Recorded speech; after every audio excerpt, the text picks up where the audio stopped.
Oh, shit.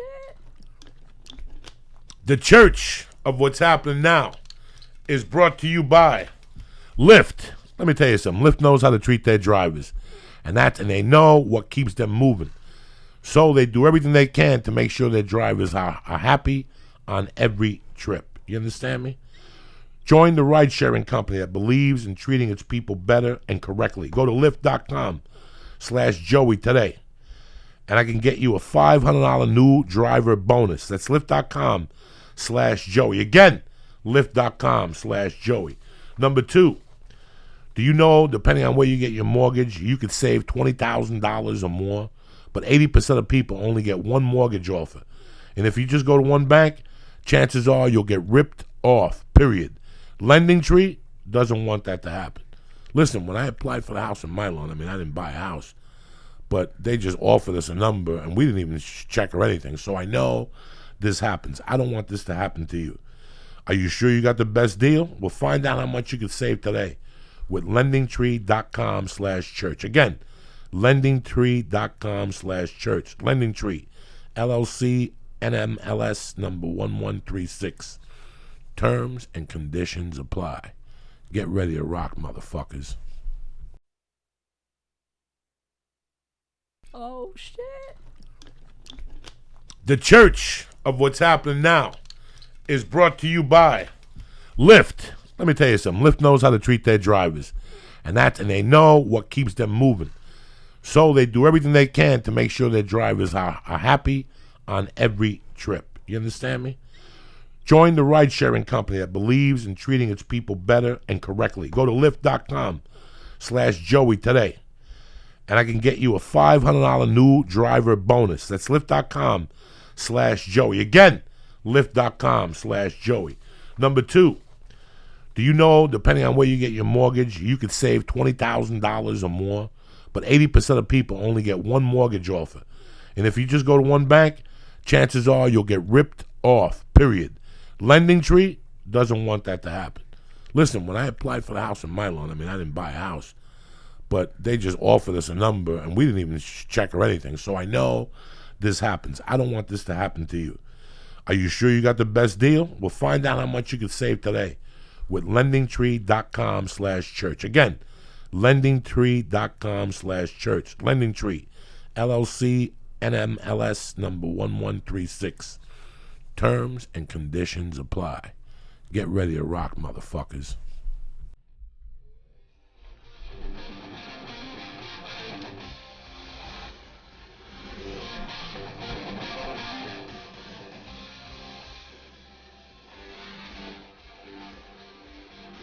Church of what's happening now. Monday, September 11th.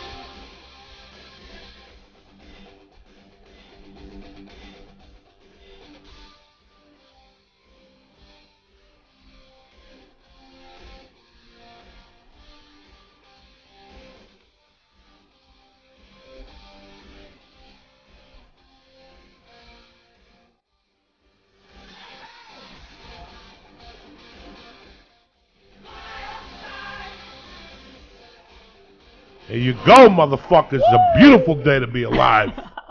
9/11, a terrible date in history, but fuck it. We moved on. That's what makes you a fucking American. My heart goes out to the people in Florida. Irma, now Jose's coming. 22 fucking Spanish fucking hurricanes. But anyway, we're here, we're queer. Lee Syatt, the original Christ killer, and my beauty queen of the church, Miss fucking Kate Quigley. I love you. We were talking about something interesting with you in the beginning. Years ago, I'll never forget, years ago, a young Steve Renazizi came up to me. He's like, he was all sour pussed up. And I go, what the fuck's your problem? He goes, man, the last fucking 3 pilot seasons, I've been to 12 producer sessions, 4 screen tests, and I haven't booked shit. I go, every time you do one of those, you get closer to your goal. Yeah. You know, and look, a year later, he ended up on that FX show. It was a hit, the whole fucking deal. And you were talking about that you had a bunch of stuff going on a year ago, and that now, you're headlining places, people are showing up. Yeah, I was just saying, like, it's interesting because, I'm from a small town, and I get messages from people, like, all the time from back home.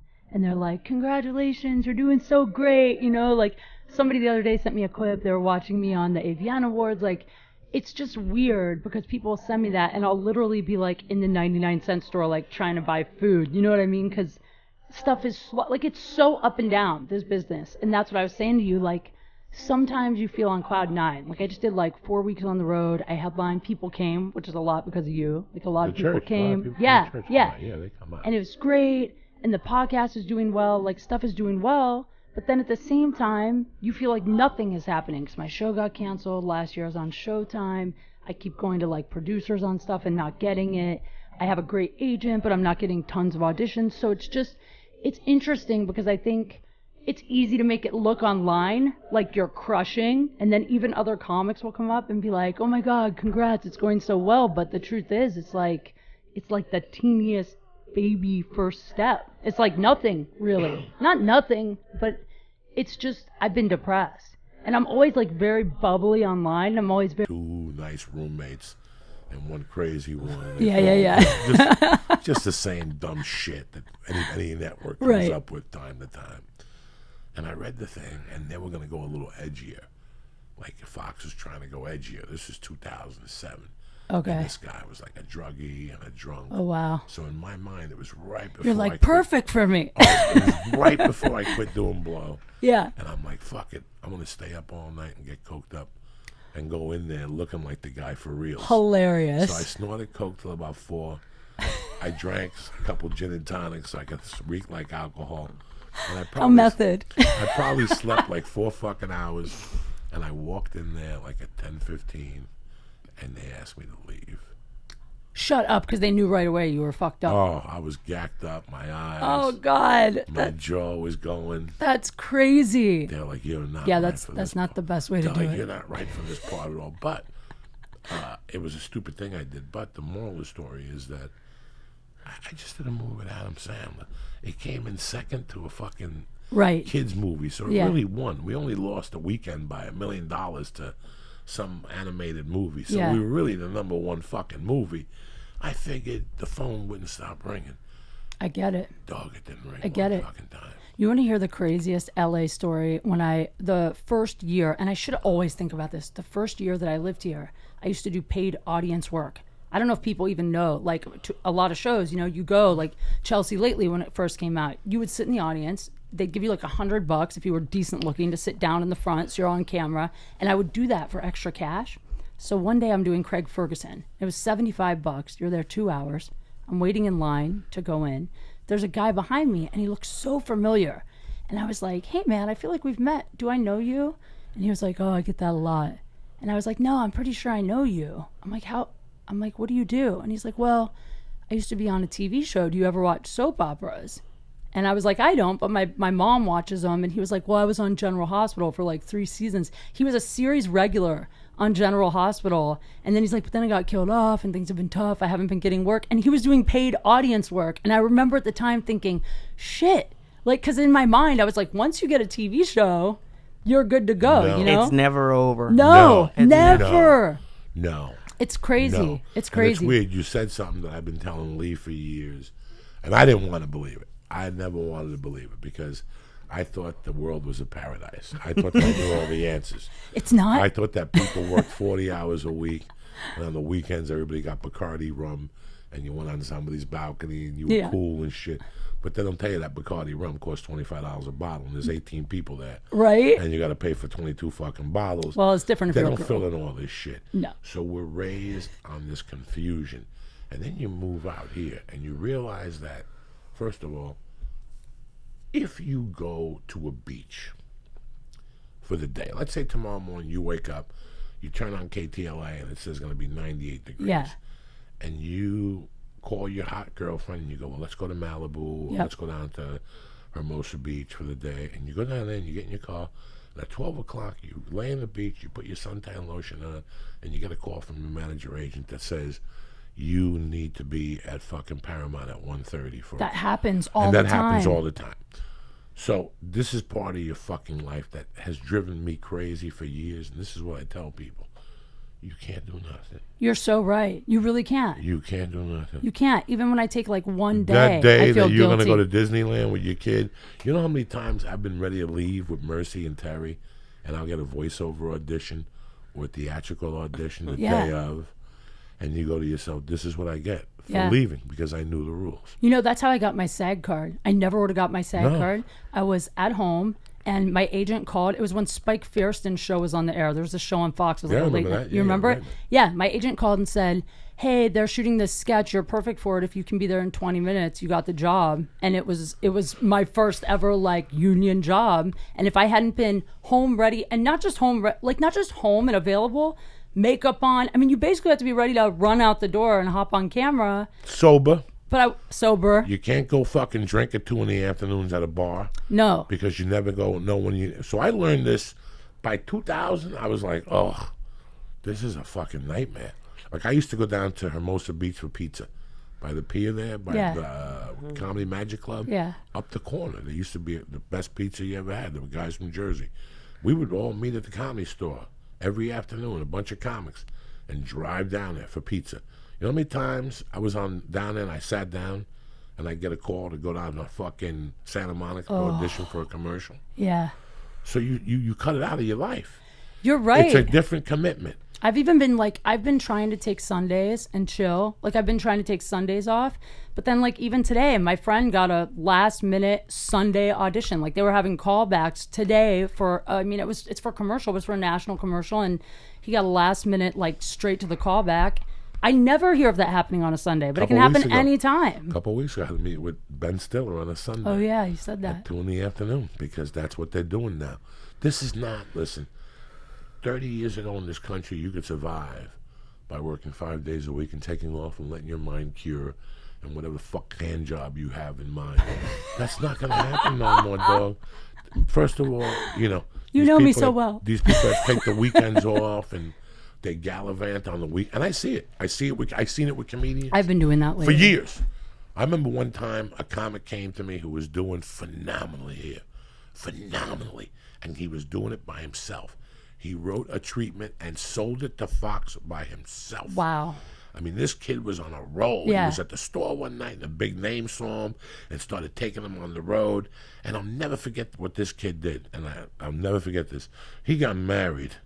Like on a Friday, out of town, but it was like a 2-week thing. The way you said that is and when he told me, you know, you want to get married, you get married the day after Christmas when they ain't going to call you for a job. You're right. You better get married the day before Thanksgiving. I haven't taken a vacation in 5 years. No, there's no fucking vacation. No vacation. What vacations?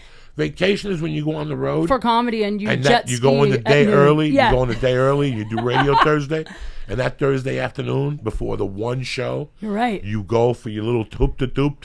You go to that restaurant everybody sends you because the rest of the night you got 2 shows a night. And you ain't got time to be fucking around in the daytime. It's crazy. Because you have to be focused for those 2 fucking shows. You have to grind so hard. People are paying $22 to come see you. You're so right. And you want to go hang out with your buddies in suntan. Well, you're not going to be prepared for 2 shows. You can't even take break, though, when you're on the road during the day. Because you know what happens? I'll go out of town for a weekend, and I'll come back, and I'll have no spots that week unless I was making calls and shit while I was on the road.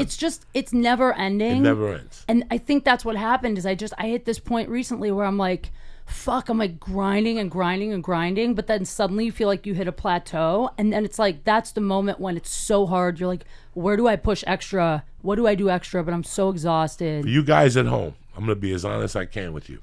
I am a fucking spick. By rule, we're hard workers. We work, we break our back. I'm one of those people. I'm gonna tell you something right now, guys. Honestly. From October of 1993. I want you to look at your fucking calendars. From October of 93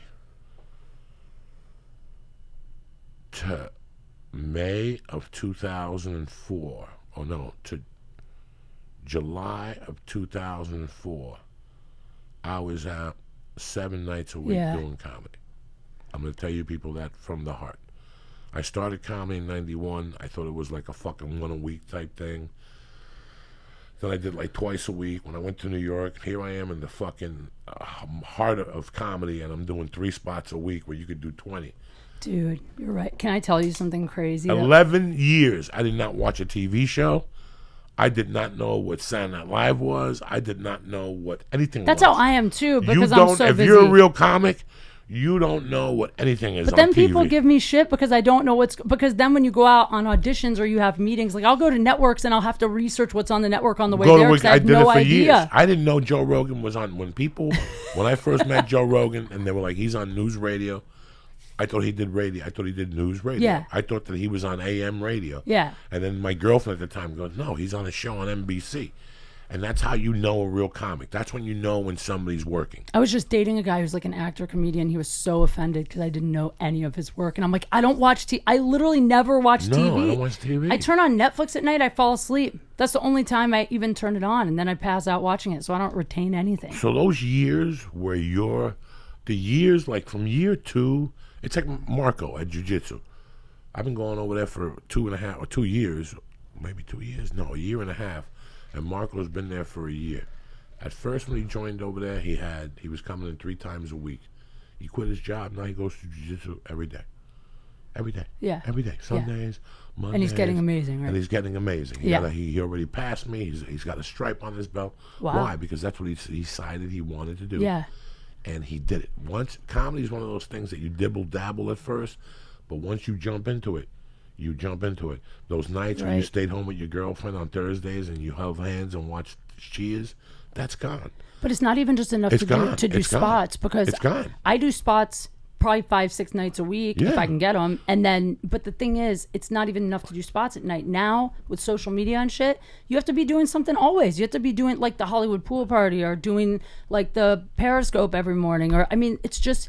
You can't ever take 3-4 hours and just chill because someone else is working harder. And I'll see it.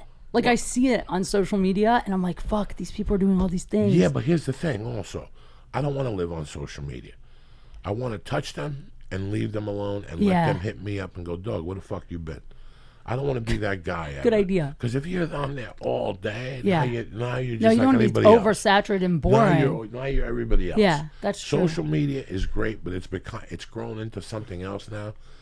You know, like I said, 2 weeks ago, somebody posted that we used to use social media as an escape from life. Now we're using life as an escape from social media. How funny is this? Because so true. if not, you're taking pictures of your food. You're taking pictures of your friends.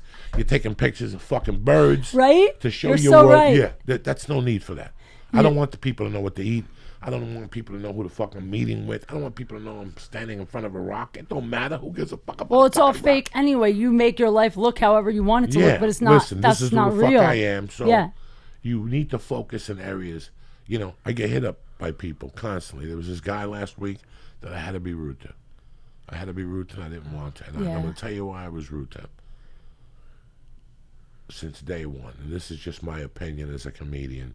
I don't want anybody to take it the wrong way, especially you or any other comic. This is what works for me. Yeah. The characters and the things in this part of the show are for me.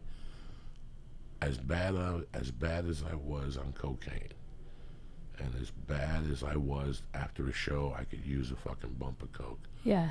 You know what I'm saying? Kate Quigley's here. I need an 8-ball because with a gram, I could put that monkey to work. You know what I'm saying? You know what I'm saying? So we got to come up with a quick 150. Thank you. I had no idea that was a compliment. Yeah, well, I'm flattered. Once Kate Quigley if I bumped into Kate, let's face it, if I bumped into Kate anytime before 2005, I'd let her have 2 or 3 cocktails, then I'd take her by the side and say, Kate, I got an 8-ball. But you might have just keyed in on why I'm single. Kate, I want to blow a fucking coke rock in your pussy and eat it. What do you think?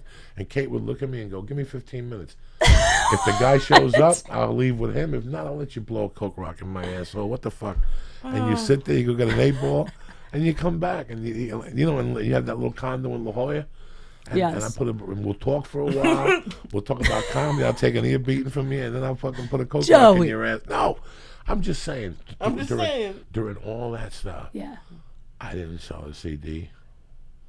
I refused to sell a T-shirt. Yeah. I have a bad problem with prices of tickets.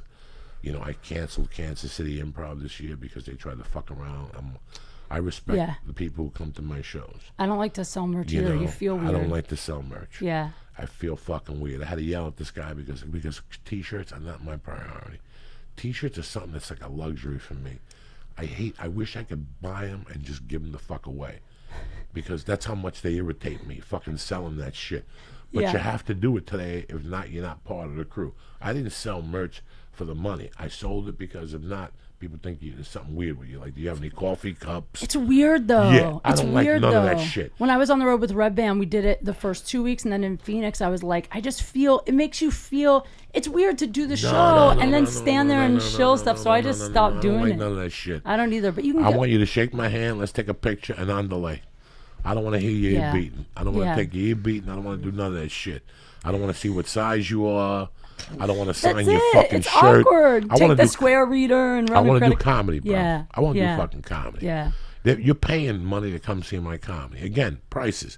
People getting arguments with me constantly. Club owners, agents. I get calls all the time. Listen, Because you want to sell tickets for cheaper. 22 and 25. That's Yeah. what I'm fucking worth, okay? That's what I'm worth. Anything after that, I'm ripping. You're worth because, more than that. You know why? Because the fucking ticket people have a fucking ticket thing on there for $7. I don't make a dime on that Yeah. shit. That goes to those fucking thieves. So, you get killed. I don't want people to go, Jesus Christ, Joey. You're right. It cost me $150 to come see you. Who the fuck do you think you are? You're right. Who the fuck do you think? A comedy show should be the alternative to a film. I agree Like with if that. I take you on a date and we go to a movie and it's sold out, and I turn around and there's a comedy club, let's go over there. $15 to get in, a drink is $4. No, they charge you $84. I agree with that. And then I gotta feel bad for the people because I feel like they got eye gouged. But then don't you feel like that's a kind of underselling what you guys do? Because the way the movies make money is they have thousands of screens. You guys only make money for where you are at one point. So like even though like if you would say, well then your ticket should only be $15, like that's you guys still have to make a living. I see what you're saying, but I also like. Okay, a movie's what, $15, $12? I don't know. Yeah. Now, like maybe a comedy ticket, $22, $25. I Yeah, think it that- should be double. I don't think it should be like $50. I think like, that's fair. You know, 25. the theaters, Yeah. the tickets have to be more because you have to rent out the theater. And they know what you're up to, so they eye gouge you. That's why when you go to a theater, when you get your bill from a theater, you're like, what? Yeah. Are you fucking crazy? And they're like, that's legit, dog. This is a union theater.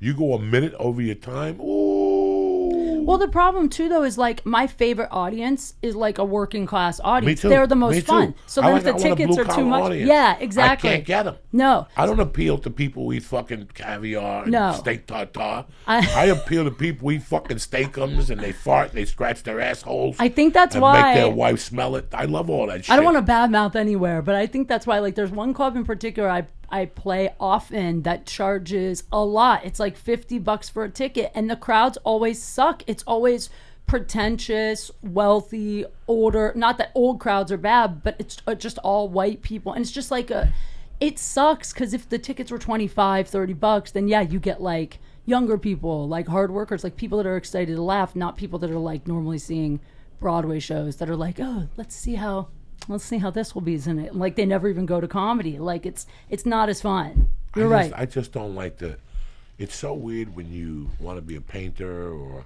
something to do with art, and then one day money gets involved. Money fucking fucks shit up It is sometimes, weird. and you're like, well, what am I gonna do? I have done this. Then I think about all the years I made $8,000. Were you And I had to happier? sleep on a couch. I was happier though. Oh my God, I used to be so happy. I was so like when I was married, I had a job where I made so much money. I used to do these gigs where I would be like basically a spokesmodel for different brands, like high-end brands like BMW, Mercedes. I would make like $800 a week plus, or I'm sorry, $800 a day plus per diem. Like I would make so much. Yeah, it was fucking crazy. But I was miserable. I hated it. I hated everything about it. I didn't give a fuck about the cars. I didn't want to wear the outfit. I didn't want to talk to the people. And then I quit that and I got a studio in LA in the fucking worst building you've ever seen. I literally had a naked crackhead sleeping outside my apartment door in the hallway, in the interior hallway for like a year. And I knew him by name. Like I would come out and he'd be like laying there naked with like a boner. First thing in the morning, I'd be like, hey, Ted, and just walk down the hall. I slept on the floor. I had no furniture. At the time I was married, but my ex was on the road doing like gigs, doing other shit. And I was the happiest I'd ever been. I was doing stand-up and I was auditioning and I just felt so alive, but I was making no money. But I just hated Like, that's the thing. Like, I meet people that go, well, don't you want more? Don't you want to, like, get out of it? Like, now I live in a shitty 1-bedroom apartment. People are like, don't you want to get out of here? And I'm like, I don't really care. I'm happy now. Like, even though I say, like, yeah, I get depressed when my career is kind of slumping or whatever. But when you mean depressed, I get you're depressed, the type man. of motherfucker like me. You get depressed for 48 minutes. No. And then you go, what the fuck is my problem? Lately, I've been depressed for days. But you know what part of it is? You know what it is? I'll tell you. It's relationship shit.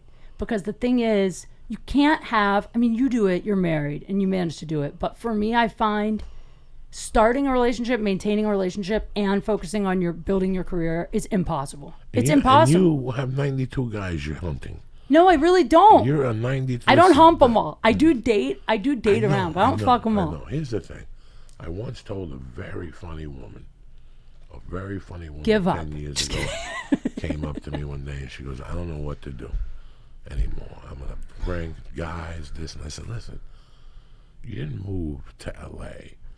to fall in love. No. But, okay, and I understand the sadness and the lonely part of it. People think that when you're on the road, it's fucking jumping up and down. Oh. Some nights, you're in a hotel for 2 nights by yourself, and Law and Order, you can't watch it anymore, and you don't want to go downstairs and smoke weed. And I'm a girl, so I'm not taking audience members back to my room. Like, guys, you know, you might go out and, like, bring back an audience member. I'm not doing that, you know, so it's a little different, but it's just... I don't want to fall in love. I don't want to get married again, but I want something more than just I show up and fuck you. And it's almost impossible to have anything healthy and pursue my career. So lately I've been feeling like I have to choose, which is like, I think that's what's bumming me out. But I have had some really hot hookups lately, so it's not all bad.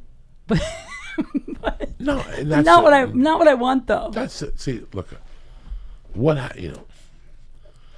there's 1,001 complaints that women lay on you. I sit here and I cleaned out my desk a couple months ago, and in one of the folders I found all my first couple of years. You know, when you get a spot at the store, you steal the piece of paper from the wall. I found all of those. I found all my call sheets from Spider-Man 2 and The Longest Yard and Law and Order. Anything I had done, I found the call sheets. That's cool. And I ripped out all those lineups, and I looked at the thing, and the first thing I looked at Who's still working? It was still 16 fucking comics in the lineup. There's always 2 girls. So all these women that are crying about today that they don't put enough women at the store, it was the same shit. I got the lineups for days in a row, for years. There's not as many of us, though. Okay, so right away, you've never been one of those that whined. You've always gone after it. Okay, you've always gone after it. And that's where you gain my respect. Because some people, like you said, this is tough. This isn't like a year and then it ends. This is every day. Yeah. I'm here 20 fucking years, and this morning's Lee gets up, and I've already fucking twitted, the whole fucking thing written. I've already done 1,000 things. Why? Because I know that something could happen at any time. I could get a call. It's true. And this could all change. I've lived here for a long time. I remember auditioning for a movie April 5th and having people call them every fucking day. And then one day they called me in July and said, what are you doing tomorrow? You're so right, man. And I go, I'm not doing anything. Why? They like, do you want to go to a table read tomorrow about 1 o'clock? And I said, sure, I'll be there. And they go, all right, we'll see you there at 1. And then about 2 hours later, they called back and said, hey, what are you doing after the table read tomorrow? And I go, nothing. They go, you want to take a flight? You want to take a flight down to Albuquerque, New Mexico with us and shoot for 6 weeks? So right there, people have no idea when somebody calls you on a Monday. It's true. And says Tuesday at 1 o'clock, you got to go somewhere, and at 4 you're taking a fucking plane. You're right. To New Mexico, and you got to put all your business in order. Also, you got to lay it on your girlfriend or whoever to watch your cat or your fucking dog. You're right. You got to have somebody deposit the checks because you're not going to get paid on the set in Albuquerque. They're going to send the checks to your house. Yeah. You're right, though, man. And the thing is, it's like, you got to be ready for that. But also, I can't tell you how many times I didn't pick up my phone and I called back an hour and a half later and the job is gone. I mean, you got to be so on it. No, I don't give a fuck what anybody tells you. You know, when I first got out of my marriage, I started dating a guy, a comic, actually, like a successful comic.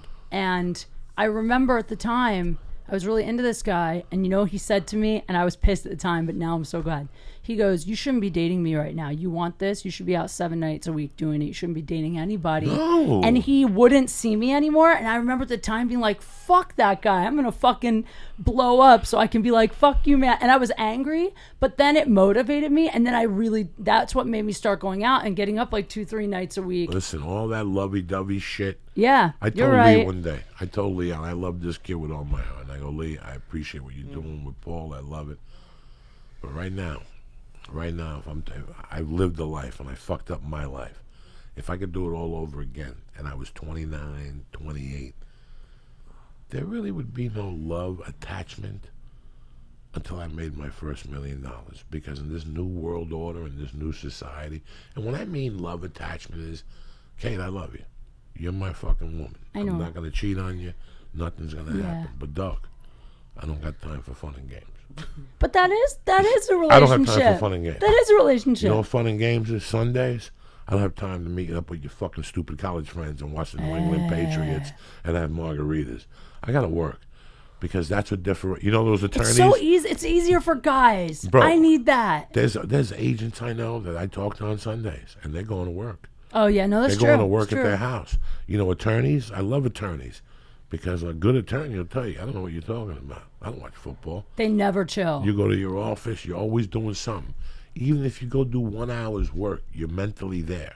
True. You're there. Listen, True. Some people need a day off.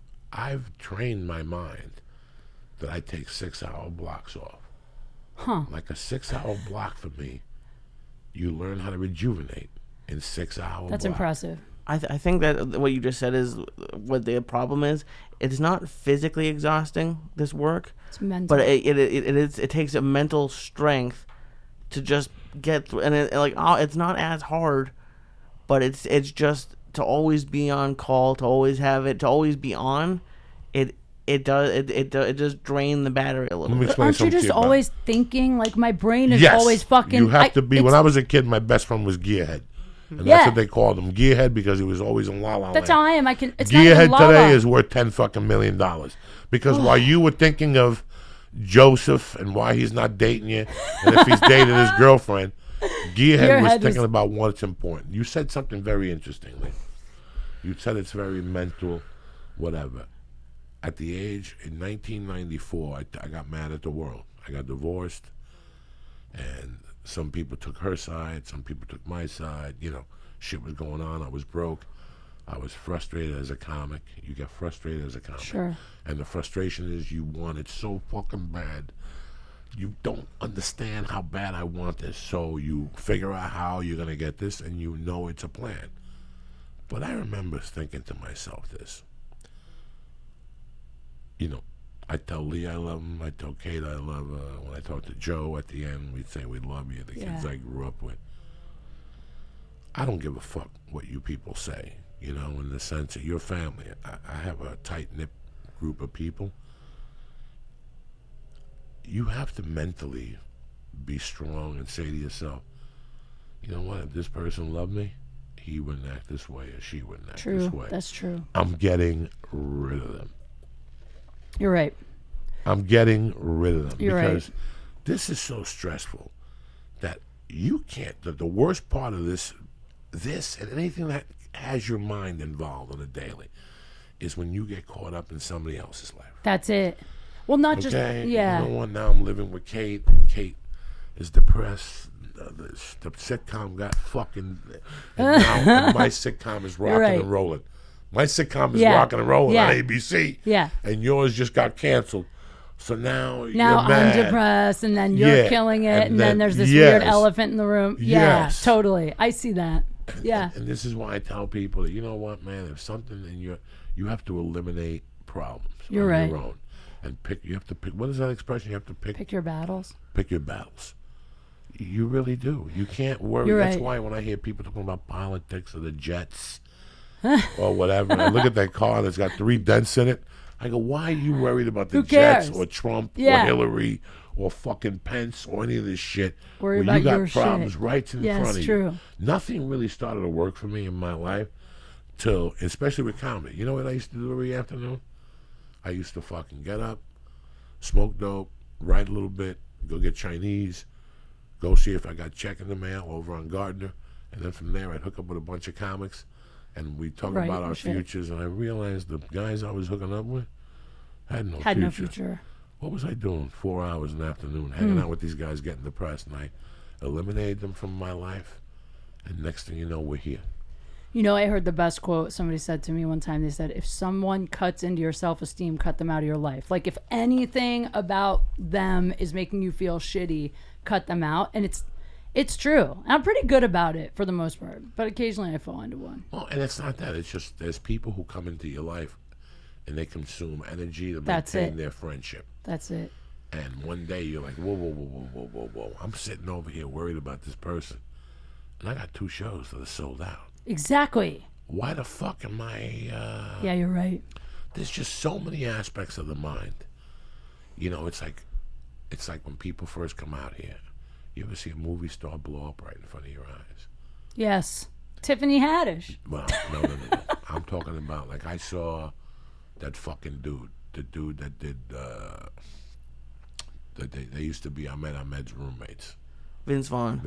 Oh, Vince, yeah. Okay. I saw Vince Vaughn blow up. Yeah. I saw Vince Vaughn blow up so hard that he got oversaturated. Yeah. And they blew him up even so hard that for a while he was just doing bomb movies. Yeah. And that happens because it's the law of diminishing returns. You know, you cannot take on 18. You and I both know. That's true. That's true. Both know. If you came to me right now and said, Joey, you're on a TV show, you're going to do stand-up, and I'm going to maintain the podcast, I'd sit down honestly and go, okay. So true. Lee, the podcast is on Sunday nights every Sunday because can't do it during the week. That's I got a TV show. There's no way I could fit it in during the week. That just happened to me. There's You're right. no way You're I'm right. going to work all day and come home, wash my pussy, and come in here and talk to some fucking guest. And then be prepared for tomorrow. Prepared. That's so it. Sundays, I'm doing that. Then I look at my comedy schedule and I go, you know what? I don't want to do this, but I have to do this. This gets scrapped. This gets scrapped. This is a connecting flight. This gets scrapped. This gets scrapped. This gets scrapped.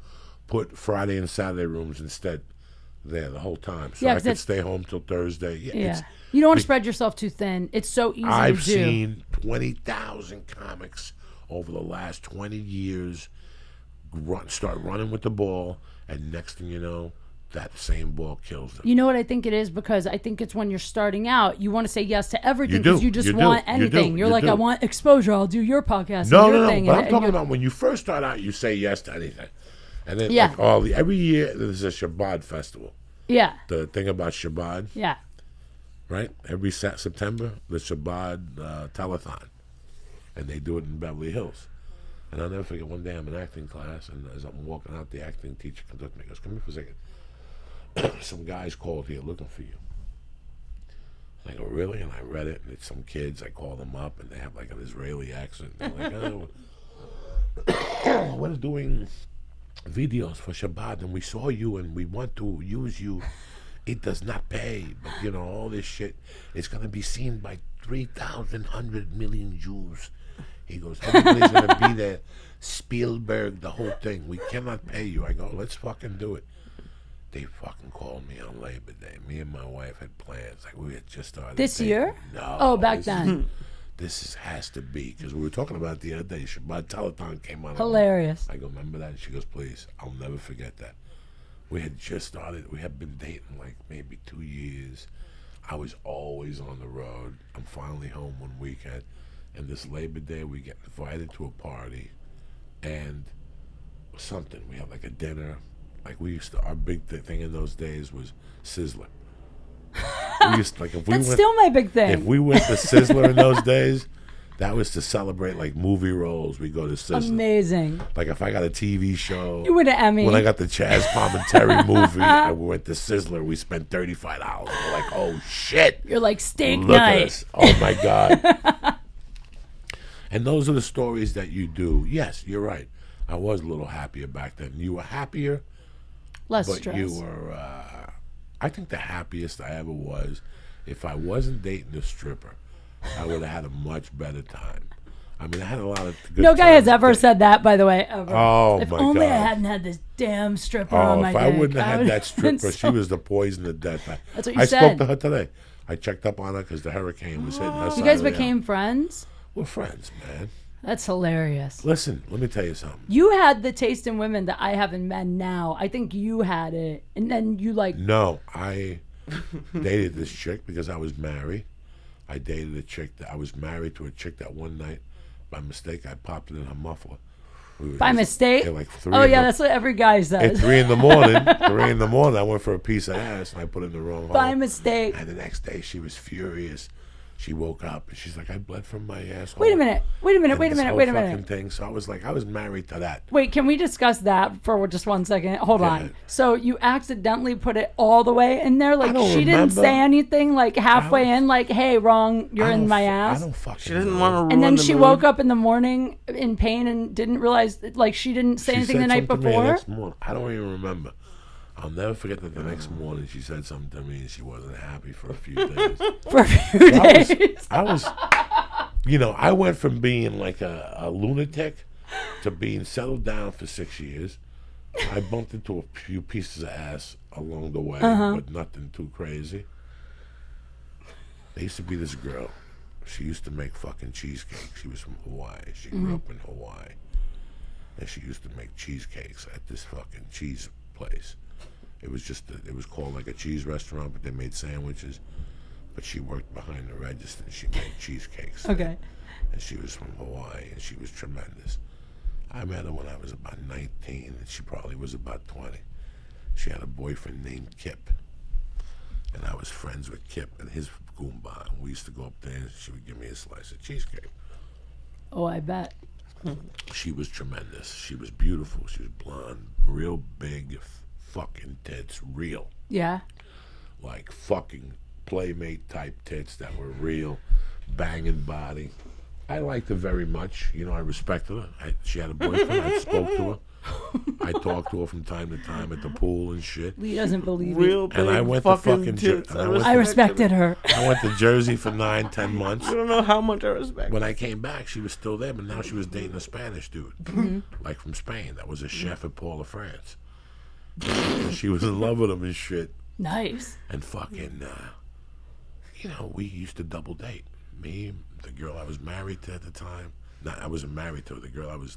You were I going to ended up marry. marrying. Yeah. And the Spanish dude, I used to be a house sitter, and I used to, instead of bringing them to my side of the house, I would invite them to the big side, and we had a jacuzzi, and we had from the jacuzzi you walked Nice. inside, and there was a steam thing, like a steam room, and then there was a sauna, Yeah. then there was a shower. So, for a few weekends on Friday nights, they would come up, and we'd get a few 8 balls, and we'd all go in the jacuzzi, and she'd Damn. have a little fucking bikini on, and from time to time, she would ask me creepy things, and I was friends with her. She'd ask you creepy things. Like yeah, what? Like, are those the only towels? Why is that creepy? Are those the only towels? I don't fucking know. Like she would say, those are the only towels because I would need like a bigger towel, like to make me get out of the jacuzzi or something. Oh, And she I just didn't wanted to know. watch you walk away. No, I didn't like. I don't know what the deal was. I want to see photos of you this- back then. I just sent you one. Oh, that's right. Yeah, but you couldn't see your body. Or So I was yoked. So fucking. You don't need to see it. Just So this went on for weeks. And one Friday night, I went and copped from this chick named Neely Berment. She had some fucking grade A cocaine. I mean, it was fucking tremendous. She gave it to you on wax paper. I mean, she was. what? Yeah, everybody was like giving it to you. meat. Everybody was giving it to you aluminum foil then or bindles. She was giving it to you in wax paper, but she wouldn't sell you nothing less than a quarter ounce.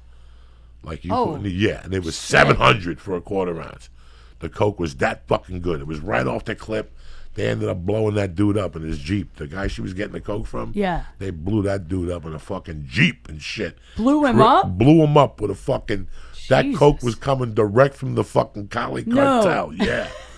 And let me tell you something. We went back. We were at my house, and this shit. At the time, the chick who turned me on to this other, they were lesbians. Mm-hmm. I was friends with a lesbian chick, and one night she gave me a blast, and I was like, "What the fuck was that?" And she goes, "This is the shit I'm pimping." She was friends with the hot blonde with the big tits. No. She was friends with the drug dealer, so she got turned me it. on. Okay. So I went back to my place with this nitro coke, and I gave Siege a couple lines, and we're having a good time, and we're talking. And me and the guy are talking Spanish, and she gets up, and she walks out of the tub, kind of like creepy, and looks at me. And I see that she walks in, and she goes into the steam room. And I go, "You know what? I gotta play this fucking hand. No. I'm a savage." Right there with Your girl's in the hot tub. my girl's in the hot tub, Oh, to hug shit. her. And I get up and I walk right in there. And when I walk into the fucking steam bath, she's No. sitting there with the steam on.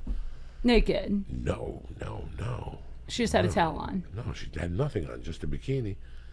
And she goes, "What are you doing here?" I go, "I need to cool off too. I need to warm up too. It's kind of getting cold." She goes, "I know." And when she said cold, for some reason, I looked down and her nipples were hard.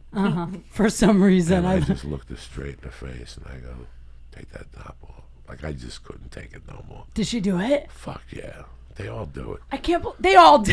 Sure. I wouldn't do that. Yes, you would. No, I wouldn't. When you got banging titties like you, or when you have 3 or 4 lines in you, Okay, maybe. somebody says those tits are tremendous. Let me Maybe. take a little peek at those things.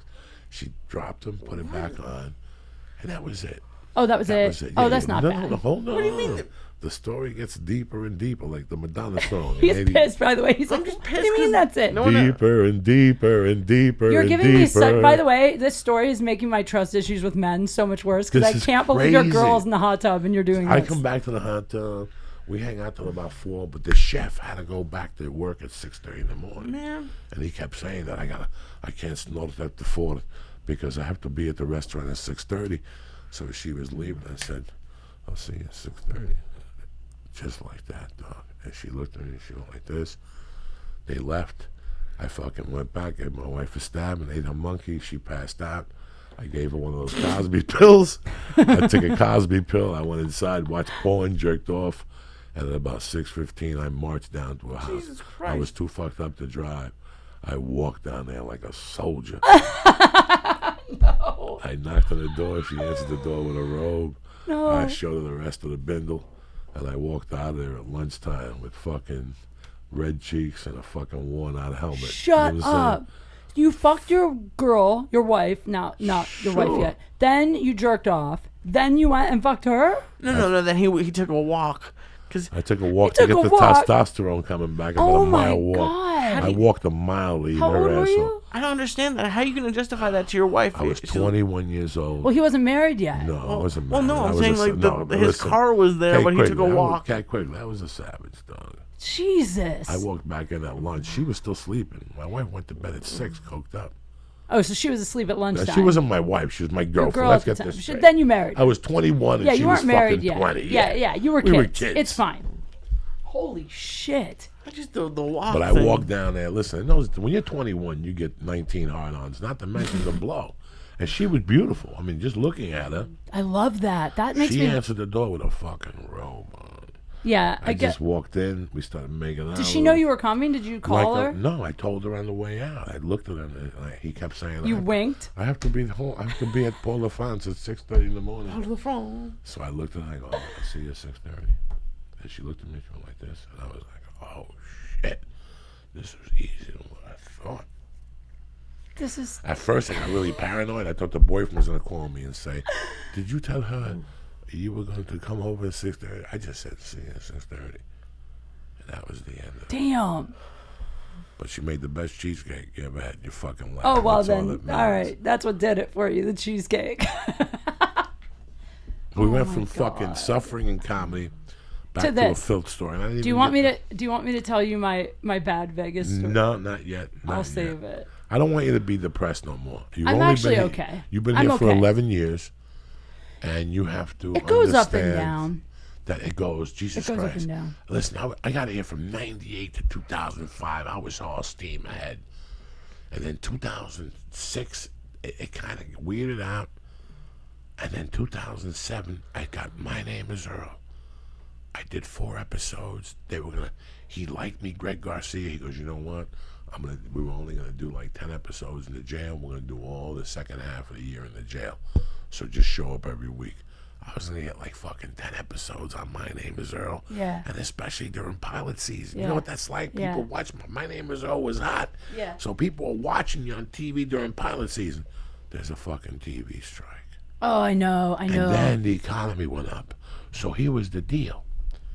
When the economy went belly up, at that time, I was living off residual checks. It was 2007. The Longest Yard was still sending me big checks. Yeah. Spider-Man 2 was sending me fucking... I was making a living off Spider-Man Yeah. 2. And then all these little TV shows I was doing were sending me checks. So they kept the house alive. Yeah. My $50 gigs with George Perez and Felipe Esparza and Rudy Moreno and and Jeff Garcia, those gigs were paying. You know, if you hustled back then, come on, bro. Paid more. Yeah. You made $650 a week as a nobody comic. Yeah. It's amazing. Every night, those Yeah. Mexicans paid money. Everybody had a room. Monday night, you picked up $40. Then you went to the Laugh Factory and picked up 25. Yeah. Then you went to the store for the 15. You know, and that all adds up. You don't get you get 40 of that in a check in 10 fucking days, but at least you're working towards something. And then Tuesday night, we would go to Casa Latina, and that paid 50. Yeah. And then from there was a guy who had a room in Whittier, and that paid 75. So you picked up $1 fucking quarter on a Tuesday. Wednesday, you could make. It's like living in New York now as a comic. Yep. You know, if you get in at those clubs, you make $150 a night. Yeah, you're good. All those guys do. Ari, all those guys Although in go New out York, every that's night. not. In New York, that's like enough to live in someone's closet. Yeah, but still, you're No, still you're making right. 150, 200. You have to be out there every night You're hustling. right. And you and I both know that the day you take a vacation, the day you fall in love and go Is away when with you your get boyfriend, something. all these singers, Yep. all these female singers, from fucking Gwen Stefani to the fucking chick from the Valley. Love fucks you up. Look at Love them. fucks They're all you. fucked That's up. it. They That's can't it. sing no more. They're Dude, done. that's her it. and the other girl. My You're hump. right. My hump. My hump. What happened to her? Fergie. Dude, done. Love. I'm Done. telling you, Done. that's it. Done. The You know dude what was I in gotta do? Vegas Fuck tripping. it. I'm stupid. Can I tell you something? I have been like hung up on this fucking dude who's a piece of shit. Meanwhile, I have super duper hot guys that will fuck me whenever I want and are great in bed, and I could totally just when I'm horny hit them up and fuck them and concentrate on my career. That's where girls fuck up because we catch feelings and then we pay attention to that dumb fuck instead of our career. That's it. You're so right. That's it. You know what I wish there was? There needs to be some kind of like pill that women can take that makes us like act more like dudes. Like I want to be more like a guy. That's what I want. I'm already very guy-like, but I want more. Like I want guy feelings. I do want guy feelings. You guys are so lucky. You're so lucky. If I was a guy, I would leave here tonight. I'd hit up some super hot dude. I'd go fuck him. You mean girl? No. Well, I'm saying if Or I was a you- guy personality, but like with my body and a vagina, then Okay. I would go fuck somebody and it'd be amazing. And then I would just go home and not even think about him till next time I was horny. That's what I want. That's what I want. But it's not that easy. I know, but that's what I want. Guys pay for their fucking sins too. Let me tell you what happens to guys, bro. You ever watch the movie Boomerang? No. Why would you? I don't even. Lee, you ever watch Boomerang? The Eddie Murphy movie? Yeah, you ever watch Boomerang, Lee? I don't believe so. Why would you? You're too busy. No, I But think I gotta watched it when I was a congratulate kid. you. I gotta congratulate you for watching Narcos. Finally, Does Mama gave you the green light. Boomerang is a very interesting story. If you're a guy like me, we've all grown up with guys that are very hot and that are Nice. ladies' men. They're fucking ladies' men. Yeah. Okay? Is And that- Boomerang is that story. Boomerang is a story about a guy who's successful, good looking, has all the toys, invites women over for dinner, cooks for them, puts on black music, and they think they're cool. And I never got it. I never got guys how women didn't see certain things that I saw in guys that were flaws. So this guy, that's all he does. He fucks 4 different women a week. But then you meet your fucking one, and that one fucks these guys up, dog. When you get a guy at 30 and he's good looking, but there's something not right, like he doesn't let you come to his house, or Yeah. something's not right, like the day you do get to his house, he's cool, he doesn't cheat on you, but something's not right, but he's really handsome and you're like trying to figure him out, like what's going on. Yeah. It's that somebody fucking electrified them. Because those You guys think are. so? I know so. I've seen it a thousand times. That's exactly. I had a friend I grew up with that got different pussy on demand every night. Spanish dude. Yeah. Pussy on demand. He fell in love with this white chick. The chick fucking fucked his world up. He walks around now. He's like on the Walking Dead. I think that's it. I'm telling you. I know for a fact. That's it. They Somebody bump into an fucks him up. electrocution in Boomerang. Eddie Murphy's character gets fucked up. Like they threaten to fire him. Like they threaten to fire him. Like, and it's a stupid movie or whatever. I'm gonna watch it. But my point is, it's a great. Fucking Chris Rock Yeah. is great. My point is that fucking those guys play that. They don't get burnt for a long time. They live on top for a long time. But then they bump into a girl that flips it on them. And these guys, they don't know what to do. mama's boys. Yeah. They was the quarterback. That's it. They always been the quarterback, and when they get flipped on, they get flipped on. Like it's like fucking you're married to Brad Pitt, but you cheat on him with a guy like me. Like he He's can't like, sleep what at the night. fuck? What the That's it. That's what happens to those guys. You're right. That's what happens to those guys. They get electrocuted early, and their fucking central nervous system. Now you can't get them back. Listen, let me be honest with you, and it breaks my heart to say this. I'm very fortunate as a man. I see people who go sign up for groups, like What kind of group? singles groups, Oh, and they go on vacations. Like, I just saw the ad about a month ago. and like I a really- singles cruise or something? like a singles cruises, or maybe like a singles resort. That sounds awful. Where you go, listen to me, but you have to think, and I'm not being an asshole here, but you have to think when you go to those things, if somebody's fucking not married by the age of 40, Never been married. never been married, you have to look at those things and go, wow. What happened?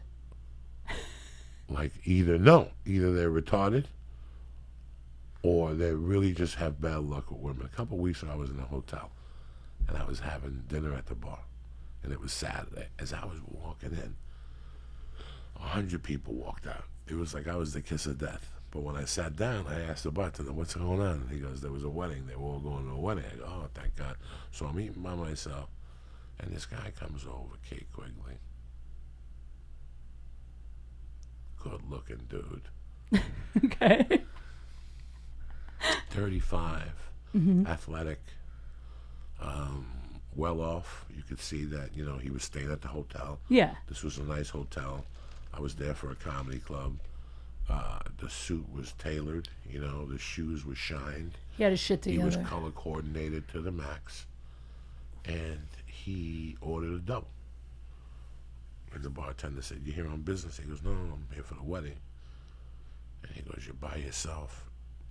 And I'm eating and I'm watching whatever sporting event is on. This poor bastard goes, "No, I'm here by myself, but I'm really hoping to meet somebody." And my fucking heart broke. That was me Okay? at Brad's wedding last No. weekend. And my heart broke because this guy has it all. This guy, from looking at him. From looking at him. I'm looking at his shoes. I'm looking at his belt. I'm looking at his fingernails.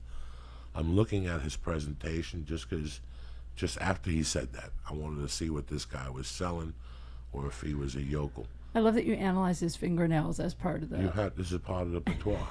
Does he have cologne on? Did he take a shower? Right. No, yeah. Is this guy fucking single because he smells like a goat's asshole? Yeah.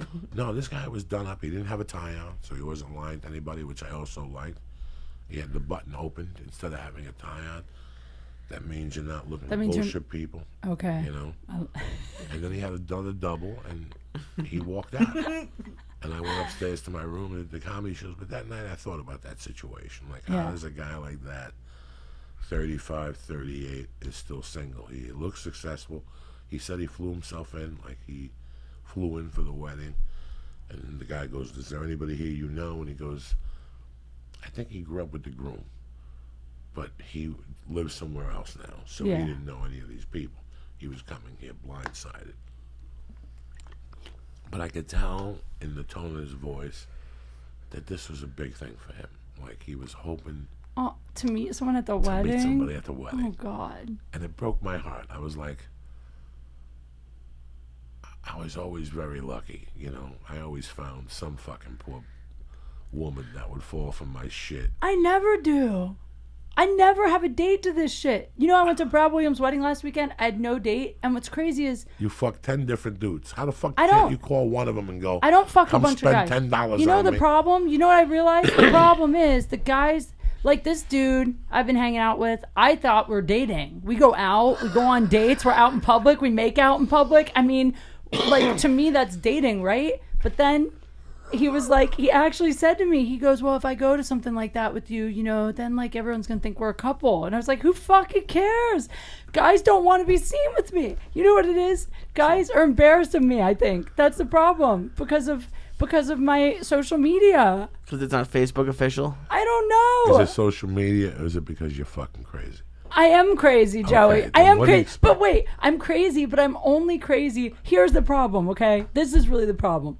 I fall for the same type of guy all the time, and this is it. It's guys that are really sweet and perfect and put on like the best show for like 3 months, just long enough to make me think they're awesome. And I'm like, I finally found a good one.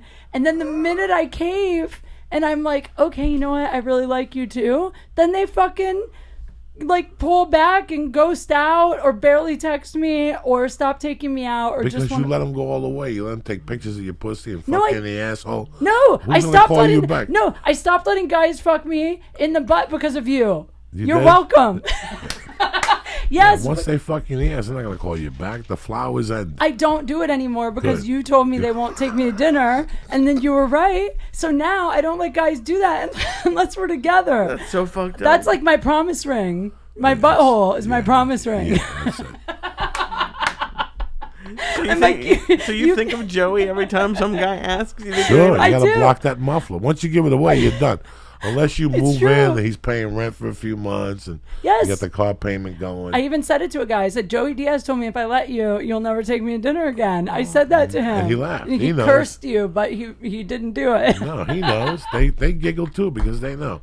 Listen, once Yeah. they fuck you in the ass and they turn you around and they jizz in your mouth, why are they going to take you to dinner? Maybe that's the problem. Maybe know. I'm too flirty because when I like a guy, I send him like hot photos and I'm very sexual. I can't help it. I'm in my 30s. I'm so horny. You're crazy. I don't fuck a lot though, but I'm horny. Women were horny, so I can't help it. Like if I'm dating a guy, I want him to fuck me a lot. I think it's too much for guys. I freak them out. I'm freaked out that you had no problem with the doing anal and then having you flipped around and come in your mouth.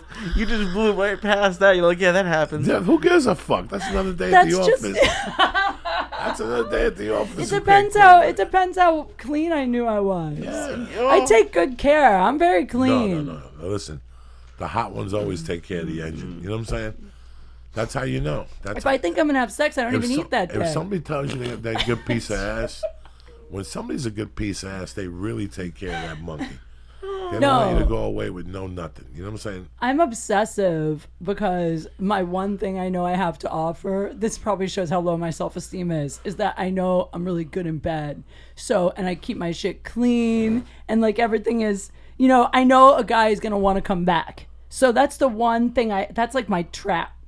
Do you have like a pep talk before you go out or something? Yeah, I stand on a mirror and I give my vagina a pep talk. I think it's time for Tony Bennett. You know what I'm saying?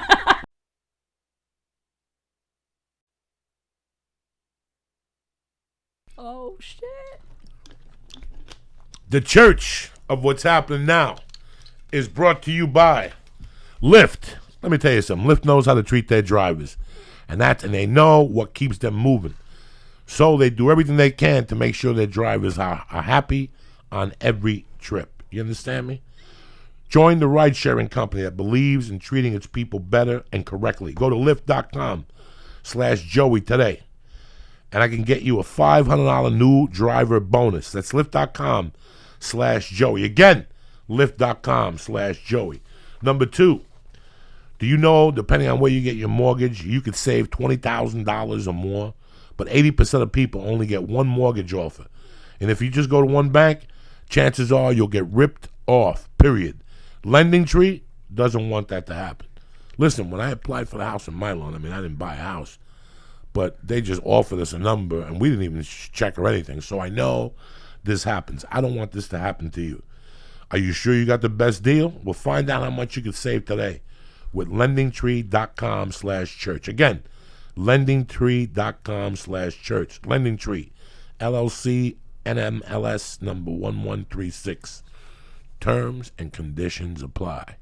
Get ready to rock, motherfuckers.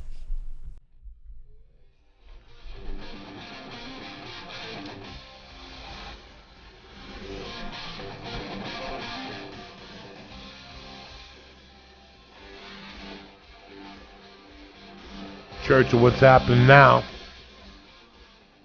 Monday, September 11th.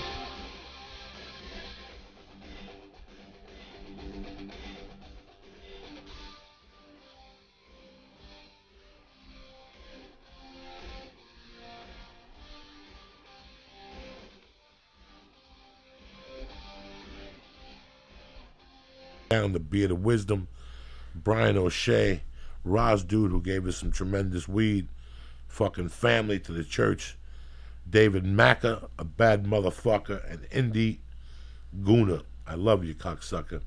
Don't forget, this Saturday, me and fucking Kate at the Cherokee Casino, and then in 2 weeks, 9/27 or something like that, the Pittsburgh motherfucking Improv. I'm coming in heavy because I'm not doing Philly this year, so I gotta do Pittsburgh and the other side. Hold on.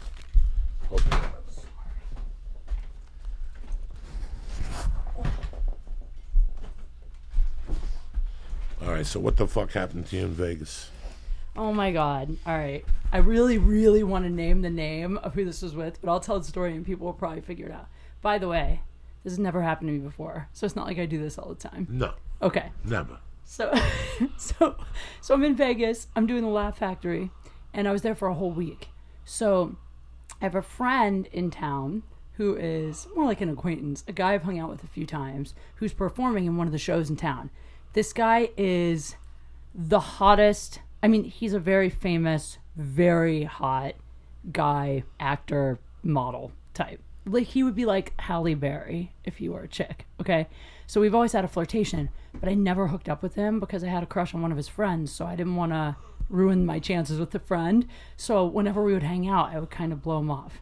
So after my show at the Laugh Factory, my girlfriend really wanted to meet him. So I go, okay, I'll take you down to his show, but you have to promise no matter how drunk I get, don't let me leave with him because I can't fuck him no matter what happens. And she's like, okay, I got you. So we go to the show. Girls are terrible.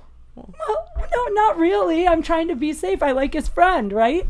So we go to the show, and I have 2 drinks at the show. That's it. But it was like 112 degrees in Vegas, and I've been at the pool all day. I must have been dehydrated because I had 2 drinks, and I was fucked up. Like, I was so buzzed. And then this guy comes out on stage as part of the show, and he takes a shower on stage. He takes off his clothes, and his butt is facing the audience, and he like lathers up with soap, and the women are going crazy, and I'm watching, and I'm like, I leaned over to her, I go, I might have to fuck him. I might change my mind. You might have to let me go. She's like, no, I'm not letting you go no matter what. So then after the show, we go to meet up with him. I have a 3rd drink. Now I'm like wasted. And I said to her, if you don't let me go home with him, we're not friends anymore. She was like, okay, but I think you're going to regret this tomorrow. You're really drunk. And I was like, it's fine. You know, I'm single. Fuck it. Who cares? Like, if you had a chance to fuck Halle Berry, you would fuck Halle Berry, right? Okay. So I go with him. He's not staying in a hotel. They put him up in a condo there. This is important because there's no maid service at his place. So we go back to his place. We get inside. We fuck on the balcony. It's so hot. We're like overlooking the strip. We can like see there's people in a pool like a few floors down. It's super hot. I'm so buzzed that I'm like getting off like 3-4 times right away, like that fast. Then he fucked me again. This guy's in his 40s. So he came once, then he got another condom, then he fucked me again. Then after the 2nd time, he's like, I'm gonna hop in the shower and we're gonna go for round 3. So I'm like, great. So he hops in the shower. All of a sudden, I start to realize how drunk I am. You know when you're like in a club and you're drunk and then you go to the bathroom and you don't realize how drunk you are till you're in the quiet and like the room starts spinning? So the room starts spinning. So like I haven't gotten so drunk that I threw up since college. All of a sudden I feel like I'm gonna puke. and I didn't know what to do because I don't want to puke in this guy's apartment. Like, he's the hottest guy ever. So I start running for his kitchen. Like, I'm like, maybe I can puke before he comes back out and he won't know. I start running for his kitchen. Before I can get there, like right by the bathroom, I start puking all over the floor of his condo, everywhere. And then I didn't know what to do. So I turn left and run in the bathroom. He's in the shower and I just start throwing up all over his bathroom floor. Like, imagine you're in the shower and the girl you just fucked just runs into your bathroom naked, puking. You don't know it's coming. And he starts yelling at me. He's like, what the fuck are you doing? What? You're puking everywhere. I'm like, I'm so sorry. And I'm saying it and I'm like projectile vomiting. And I ate salad. So I puked salad greens, like lettuce, all over his bathroom floor, his shoes, his clothes. By the way, I think they're like $5,000 shoes. I puked in his shoes. He's like, fucking puke in my toilet. What the fuck? I'm like, I couldn't get there. I'm trying to talk and I'm throwing up at the same time. It was so bad. And then I puked in his sink. I filled up the sink. It clogged the sink. Then I start running for the toilet. And then he goes, this is why I don't fuck white women. Because he's a black guy. So then I'm in the toilet and I'm puking and I start crying because I'm embarrassed. And then I was like, I know you don't know me that well, but I swear I haven't done this in like 10 years. Like, I haven't been this drunk in so long. I only had 3 drinks. Like, I'm trying to explain. And he was like, oh, fuck. They ain't coming to Queen for a week. He's like, fuck. And he starts grabbing towels. There's Joey. This is embarrassing, but there's like lettuce from my salad. How much salad did you eat? I ate a big kale salad, right? A huge salad. There's salad greens. The whole bathroom's white. On the walls, on just everywhere. And he doesn't even know yet that it's in the apartment too. He hasn't gone out yet. Oh, no. So he's like, get in my shower. So he shoves me in the shower. I'm naked. I puked in his shower. He turns on the water. So now there's cold water on me. And I'm like, I'm so cold. I go make the water warm and just give me a blanket. So he goes, I don't have any towels left. I used all the towels to clean up. So he gave me a hand towel. So I passed out on his shower floor naked with just a little hand towel with puke in my hair, puke everywhere on the floor. Can you imagine? Like, this guy was watching me passed out gross. And then it gets worse. Did you put this on Instagram? Fuck no. I was so nervous when I woke up. I was like, what if he photographed me? Because here's the thing. Then I guess in my sleep, I was making noise because I was in pain. I think I had alcohol poisoning for real. So I was moaning in my sleep and I was like dry heaving. And then I started hearing banging. It's like 3:30 in the morning. And it woke me up. And I was like, is there a construction? He goes, security is at my door. Shut up. Don't make any sound. I was like, just open the door and tell him I'm sick. He's like, I have a naked white woman passed out on my bathroom floor. I am not fucking opening. This was like right after the R. Kelly shit happened. He was like, I'm not opening the door.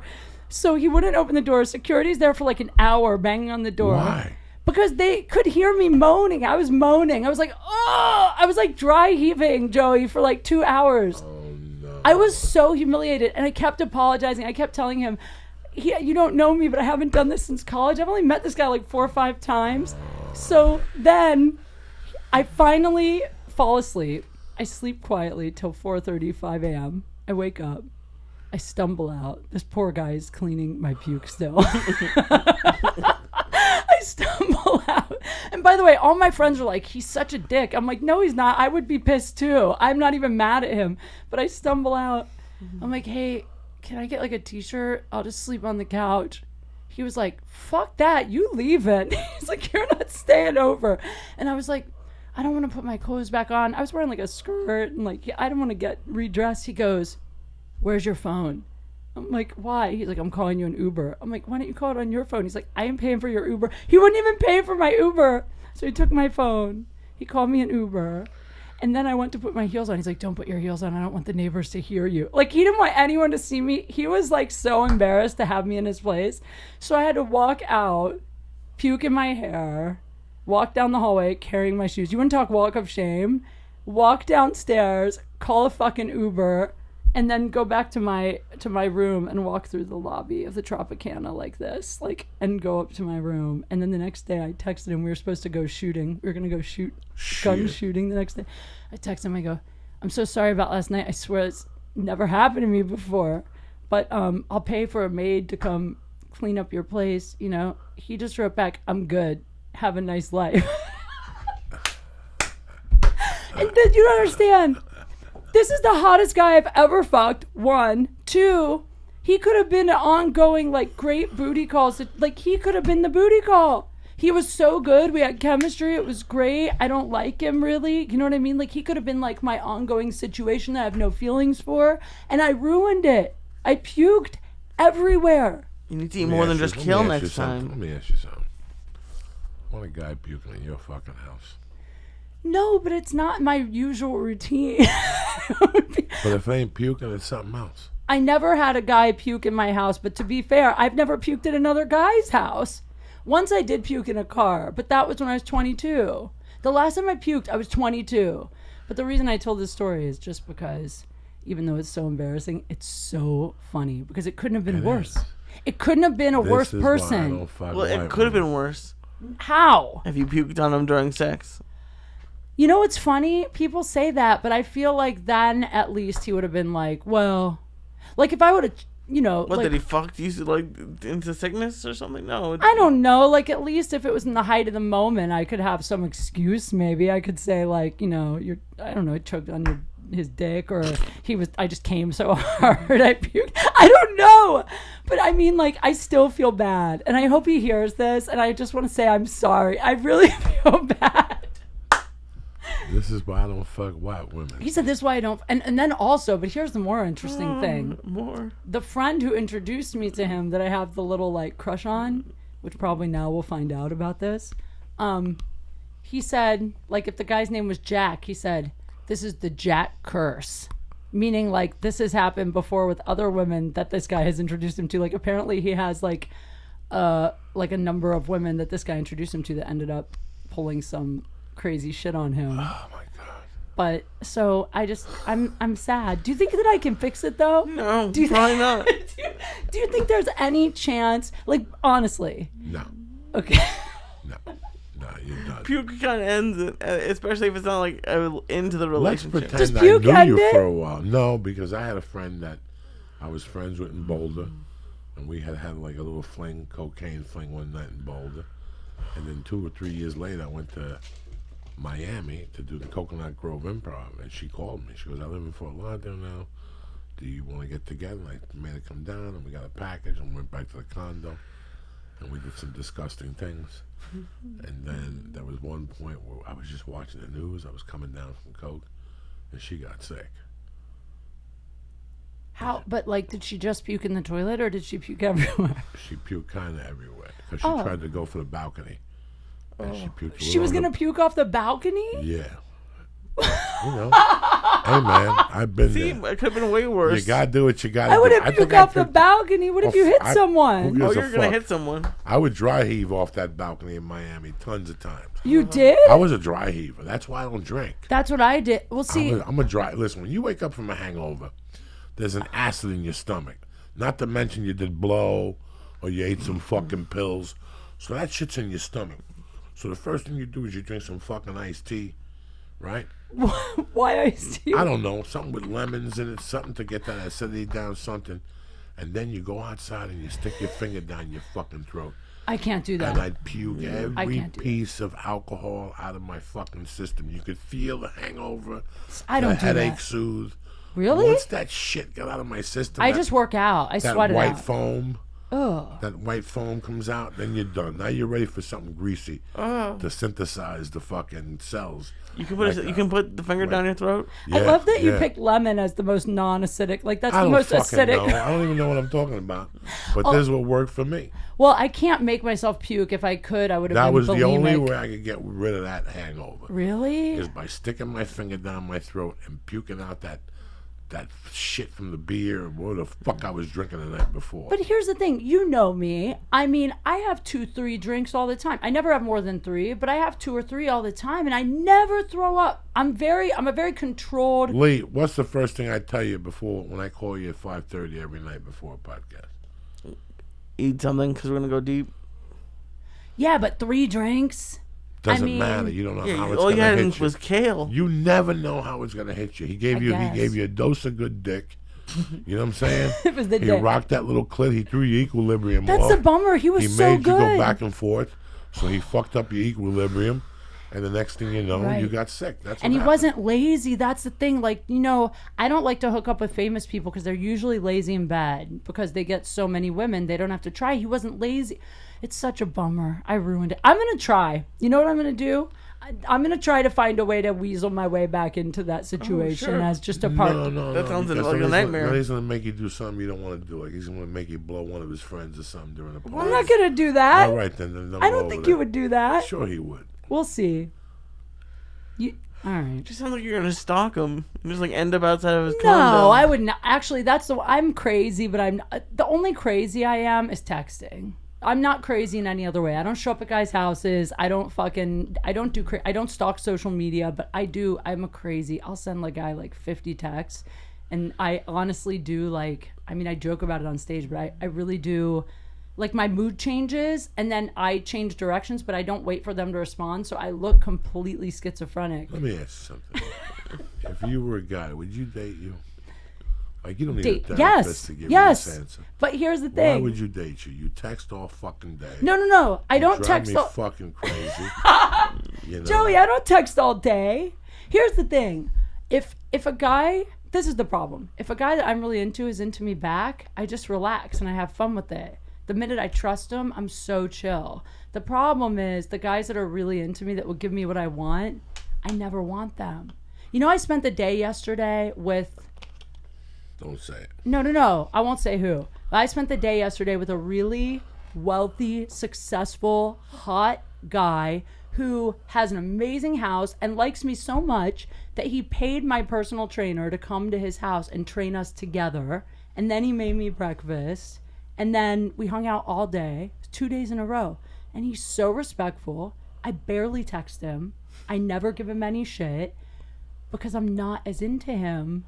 But the guys that don't want me Drive you are the crazy. ones that I fucking That's lose the my game. shit over. That's the game. I know, but That's I don't the- want to play the game. Why can't they just No, let me back? That's the level of the game they're taking you to. I don't want that It's- game. Girls do the same thing. But it's like you're putting quarters in And the they machine. don't You're like, I even don't do want it. the game. But the problem is I play the game well till I like them, and then once I actually realize I like them, then I lose. It's all about the sex, though. If the sex is amazing, I get caught up. Then what do you expect? But the sex is only amazing when they're nuts, even if they're ugly. You reap what you sow. You know what I'm saying? I mean, listen, in 1998, 99, Damon Wayans would always come into the Comedy Store at night. Okay. And I don't know if you know this, Damon is really funny. Yeah. And he would come in at night, and he used to have this bit about how come crazy women always got the best pussy. What is that? I don't think it's that we. I say we. I call myself crazy. You are crazy. I don't think it's it that. It doesn't matter. I think that's it's. what I like about you. I think but it's you're crazy honest. on crazy. It's not a crazy person alone. Because if I fuck a guy that's normal, the sex isn't that good. It's when the crazy meets up with another crazy. It's that volatility. That's what makes it hot. I was fighting all day with a guy. And then we were fighting for like 3 hours. And then I said at the end of the fight, after I was like, we should be and friends. this is all on text, right? Yeah.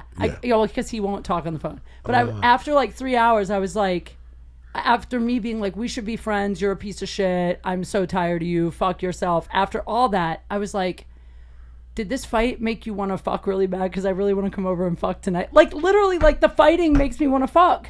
That's the problem.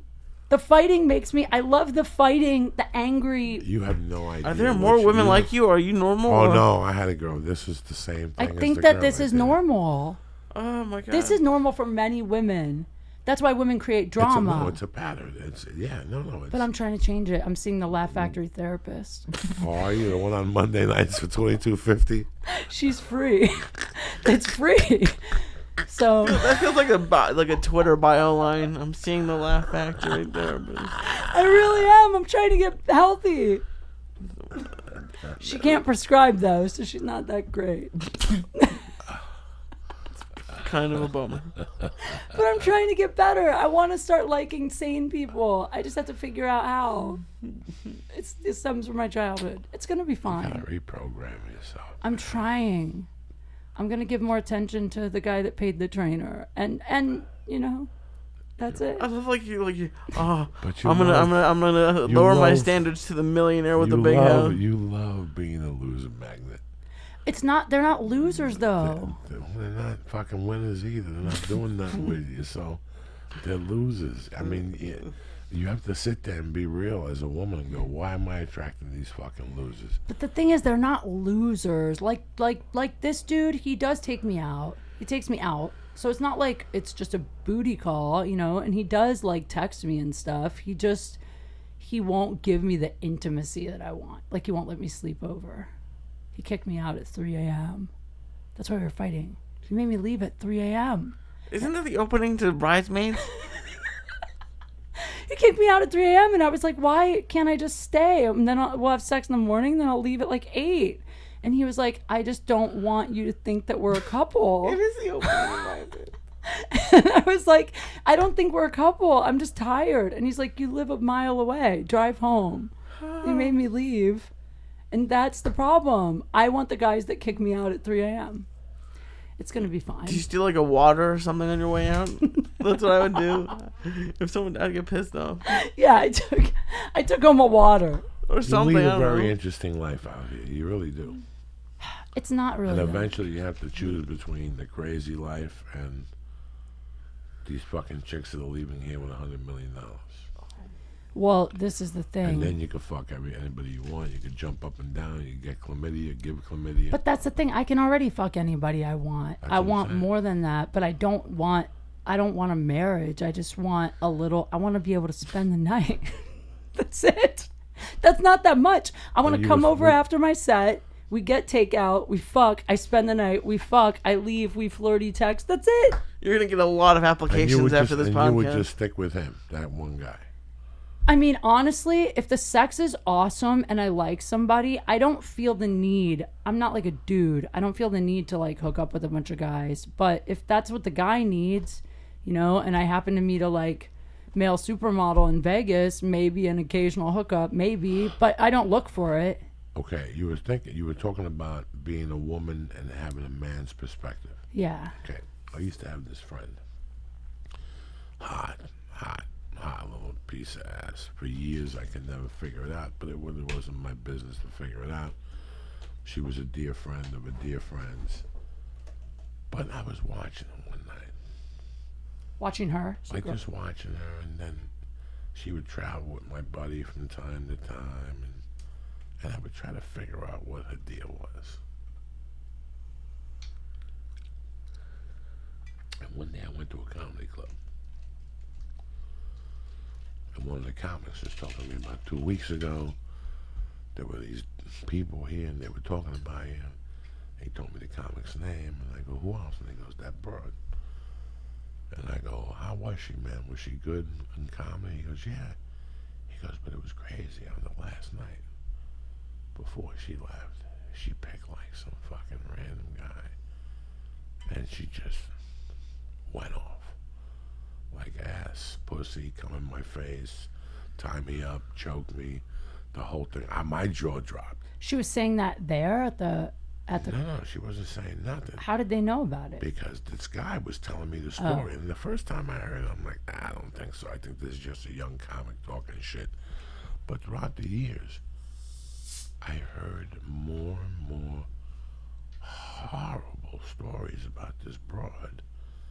How, you know, on the last night or the night before the last night, she would just get a victim from the bar, take him home, give him a good piece of pussy, and then leave town the next day. And she would give him fake numbers and the whole thing. But all these guys that were telling me these stories had the same thing in common. What? She never came back to the club, and she'd never speak to us again. We saw her years later at this place. No way. So they're all And just this one girl one had off. this thing. And years later, I became friends with the girl and whatever. But that was her thing. I couldn't do that. She would go to a town, and she was very discreet. Like, I went to a town one time, and they told me a story that after the show, she went to this club and had a threesome. And that she made, something happen that she made the guy pay. I don't know. I don't know the whole story. Something weird. I don't know the whole story, but It was a weird little secret she had, but that was her thing. That's how she got off. Oh. Her getting off was going to a town, picking a victim, taking him back to a hotel, fucking him, and then disconnecting with him completely. I can't do that. I wish I Never could. talking to a person again. Making sure, no, but this is not, you can't do this here because they know you're a comic and they'll hunt you down. That I can't do it anywhere. So you'd have to do it if you traveled. I wouldn't do the that. most discreet guy at the hotel. Just go up to him and go, meet me in the room, take him in the room, tie him up, put ice cubes in his asshole. She was that type of savage. The problem is, I don't know. That's thinking like a man. I know. She didn't give a fuck. But, like, I wonder, I guess for her, like, the turn on was, like, getting off on the power of, like, seducing these guys. But for me, I'm not as into it unless I like the guy. You won't believe me. Like, my number's really low, even though I have these, like, I do have these crazy stories and I tell them all. But my number is still, like, I counted the other day because a guy accused me of, he's like, how many guys do you fuck? And I went home and I can still remember them all. It's only, like, it's in the 20s. It's low. Oh, it's so low. I swear to God. 20s is last month. No, I swear to God. Because I was married for 10 years. So I've only been single 5 years. It's only like been 5 or 6 guys a year. It's not that many. Because when I find one I really like fucking, I want to keep looking. But I can't help it. I hit up the same guy when it's really good. And I have to kind of like him. Even, I've only had 2 one-night stands. Only 2 guys that I've hooked up with once. And they weren't even really one-night stands because both guys kept texting me for a long time after. It just happened they didn't live in my area, so we didn't hang out again. It's the same fucking thing as that broad.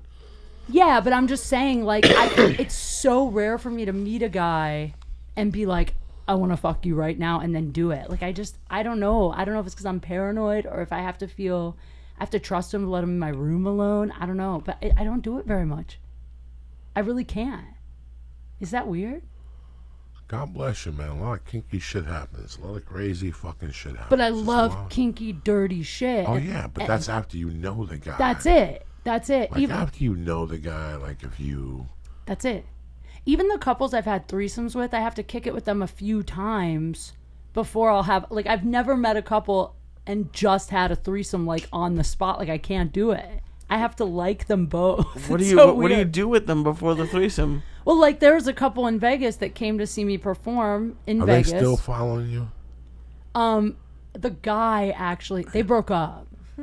And then the guy had the fucking nerve to show up at a show one night and, like, flirt with me, and I shut that shit down. I'm a girl's girl. I was like, fuck that. He asked me to go on a vacation with him. I was like, are you out of your mind? I would never... I'm not even, like, that good of friends with the girl, but I still wouldn't do that. They broke up because of it. Yeah. Well, they broke up. I think if you have a lot of... The thing is, they were having threesomes, and the guy was, like, stepping out on the side. That's the thing. If you're having... If you have a hot chick letting you have threesomes, and you're still trying to cheat, like, you have a serious issue, I think. This girl's hot. But anyway, we hung out a few times, you know? They came to a show. We had dinner. Then another time we had dinner and drinks. It was almost like I went on like 3 or 4 dates with them before it was like I was dating one person, but I was dating a couple. I couldn't do it the first time. How would you guys sit at dinner? Like, like would they sit on one side together? Like El Chapo on Sundays. What's his name? The guy in Narco on Sunday. He was married to 3 different wives. That was amazing. Actually, it was usually the girl was on my side because it's always in that scenario the girl's trying to make you more comfortable, you know? Because if the guy does it, it's creepy. Okay. So it's always the girl. I've never had one, so I have no idea. Let me ask you something, Kate Quigley. Who are your personal heroes? Heroes? This is going to sound so cheesy, but like my mom is like my hugest hero.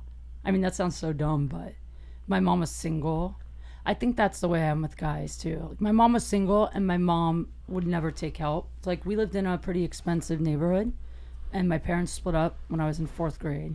My dad made a lot of money, but when they split up, he just quit his job, like overnight. He was like, I don't want to do this. I'm not paying child support. So he quit.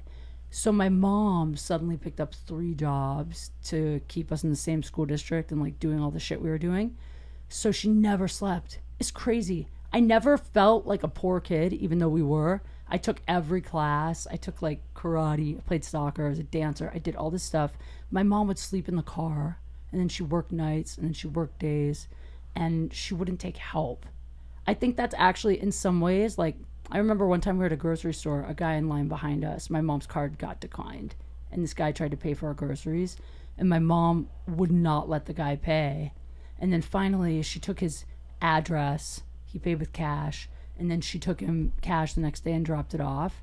But I think because of that, it's made me in some ways like I have a hard time taking help. So sometimes even when I should ask for help, like I'll have people offer and I'm like, I can't. It's the way I was brought up. But my mom is like my hugest hero. But there's other people. Like this is a cheesy one too. But you know who I love? Eminem, the rapper. Because I love that he like was someone who shouldn't have made it. Like he's a white kid and he's rapping. And then everybody talks shit. And everybody was like, you can't do what you're doing. And instead of trying to pander and fit in, he was like, fuck everyone, and did it his own way and still became like the hugest star. So I think that that's a problem. Is I have a hard time in life and in business with listening to too many outside voices, people's opinions. And when I trust my own gut is when I go the farthest. Like that in a bikini shit you used to call me about. When I used to do those in a bikini photos, which I kind of stopped doing, but I took so much shit for doing those photos. Like people, comics hated that I was doing those photos. And I remember you calling me, you and Sam Tripoli were like the two guys. You calling me and saying like, oh, me and my wife think those are so funny. Hilarious. Yeah, and Sam Tripoli was like, that shit is hilarious. Hilarious. And people that hate on it are like jealous, just ignore it and keep doing it. Hilarious. But I literally almost changed my whole image because of what I would hear other people say. And it was so hard for me to like ignore the outside noise. But I think I love anyone that ignores outside. Like I love Joan Rivers. Like I love anyone that like just ignores all the shit people say and are like, this is who I am. If you don't like it, fuck off, basically. And I'm trying to get more like that relationally. That was going to be my next question. Who is your female hero? I love Joan Rivers. Because I see what you're doing, and it's very interesting.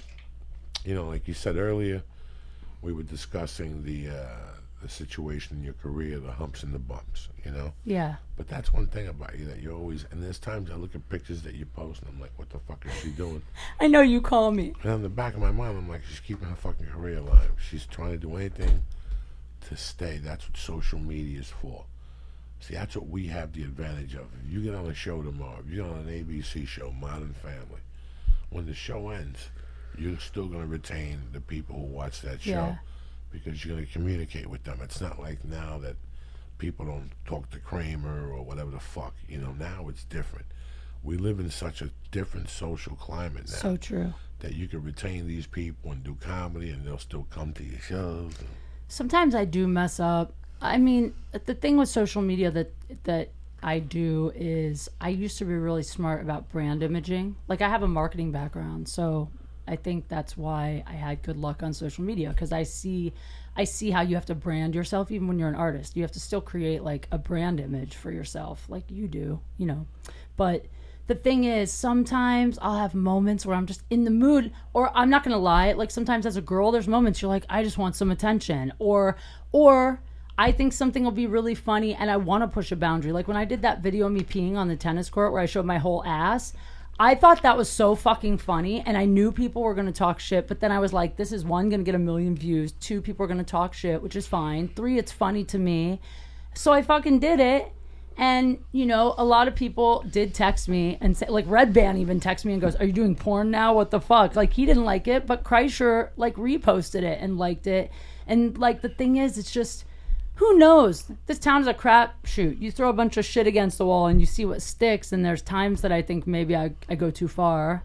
I literally did lose an audition recently for a show I wanted to audition for because they were like, your image isn't right for this network. So, I mean, I have fucked up in some ways, but then I go, I'm being myself. Like, you can only be yourself. Keep doing what you're doing. You know? People are not going to agree with what you're doing, and you know what? You can't hate on them for that. That's just not what they're looking for. I'm over all that shit now. I've been over it for years. There's nothing you can do. That's why I told you that if you're not getting the auditions you want and stuff, you really have to get the breakdowns for 6 months. That will make you go to the doctor and get Xanax. When you're an actor, when you're an actor and you get the breakdowns, I almost don't want to see it. Let me explain something to you. This is the system. You get up out of bed, you pee, you either jump in the shower or you brush your teeth, You drink a cup of coffee, you smoke some pot, and the first thing you do is go on the computer and print up the breakdowns. Yeah. And it's about 100 pages. And they have commercials. Yeah. You don't want to go through that. I used to go through them all. You want to years go ago. through the films. And you go through film and TV, and you make notes, and you call your agent, and you leave messages for your manager, and they start telling you stories about how that nobody's answering the phone on this. It personally says on the breakdown, this starts shooting next Friday. Right. But they're not answering the fucking phone, you know? Yeah. And then finally your agent will call you one day and go, remember that project you want to go in on? They had fucking, Pamela Anderson for it. Yeah, but they didn't say that on there. Right, like right. They, so you learn a lot about casting. True. From that perspective. You find out that role that you should have... There was a time, Lee, in 2000, when I did Joey Karate, I got a call from this producer. They're like, listen, bro, we're going to FX. We got this show called The Fat Man Show. The Fat Man? The Fat Man Show. We're trying to pay you another fat dude. And then you're going to go to restaurants. You're going to do this. You're going to do that. You're going to do this. You're going to do that.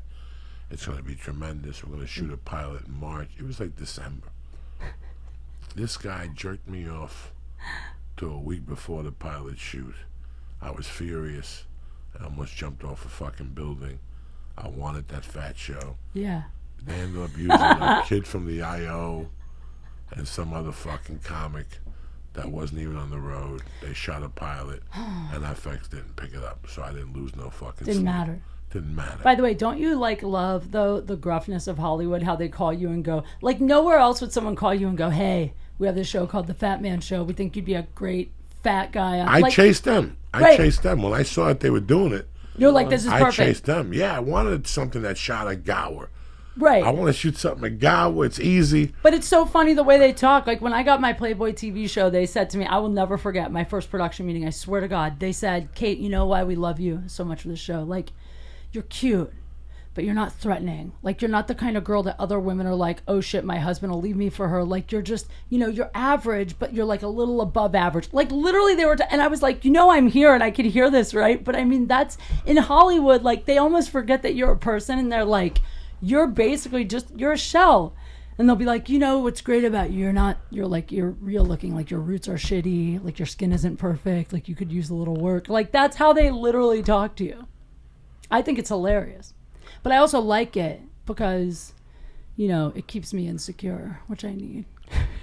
I've worked on a couple TV shows, and I've been in the room when they're shooting the live portion of it for various TV shows. And the director will move the audience around. He'll be like, look, that woman has messed up fingernails. Move her out of the shot. Bring someone else in. And they'll move people around. They'll have them move and just based on whoever looks the best. That's what's crazy. When I did that paid audience work, it literally, they would come through the line and they would choose the most attractive people to sit in the front and they would get paid the most. So you would be like, you're getting paid between 65 and 85 depending on where you sit. And then they would kind of, so you're like, oh, I'm getting paid based on how I look. So you'd have to show up. I mean, I had a gig when I first came out here. I used to be a promo girl. I was like a Dodgers girl. I shot a poster for the Anaheim Ducks. I used to do all these sporting events, and I'll never forget. I came to work one day wearing not that much makeup, like less than I have on now. And my boss goes, "What's going on with your face?" I was like, "What do you mean?" And she was like, "You didn't feel like putting makeup on?" And I was like, "Oh, I didn't think it was a big deal. It's a Dodger game." She was like, "Go home." I got sent home for not wearing enough makeup. Like, LA is brutal. Chicago, that shit never happened. You just show up and you're like not fat and they're like, "Good work, you're cute." Like, that's it. So you busted your hump here for the last 11 years. Oh, dude, I mean, like, I've never had a job where I had to clock in and out. I've always been freelance. So, like, I grew up since I was 19. So that's the thing is I was always used to hustling for money. When I was in high school, I dropped out of high school. I think I told you that when I was 17. And I got an apartment and I got a job waiting tables, which is its own hustle because you make as much as, you flirt. Like, your tips are based on how nice you are to people. And then college, I started doing promo gigs. So I always gigged. And then I emceed events. So, like, I knew how to hustle, which is, I think, why when I started doing stand-up. I mean, took to it. Entertainment is the same. It's how you treat people. It's how professional you are. And even though, like, comics artists, we get a little freelance because we're a little nuts. But at the end of the day, if you show up on time and you're professional, you're going to stand out. There's a lot of people that like get so fucked up. You know, I've seen guys go on stage hammered and not make it through a set. I mean, so there is some element of like, it's the same as any freelance job in a way. And then you just have to also be creative. I give you kudos. I give you kudos because I know how tough it is to be a comic. I know how tough it is to be a female comic.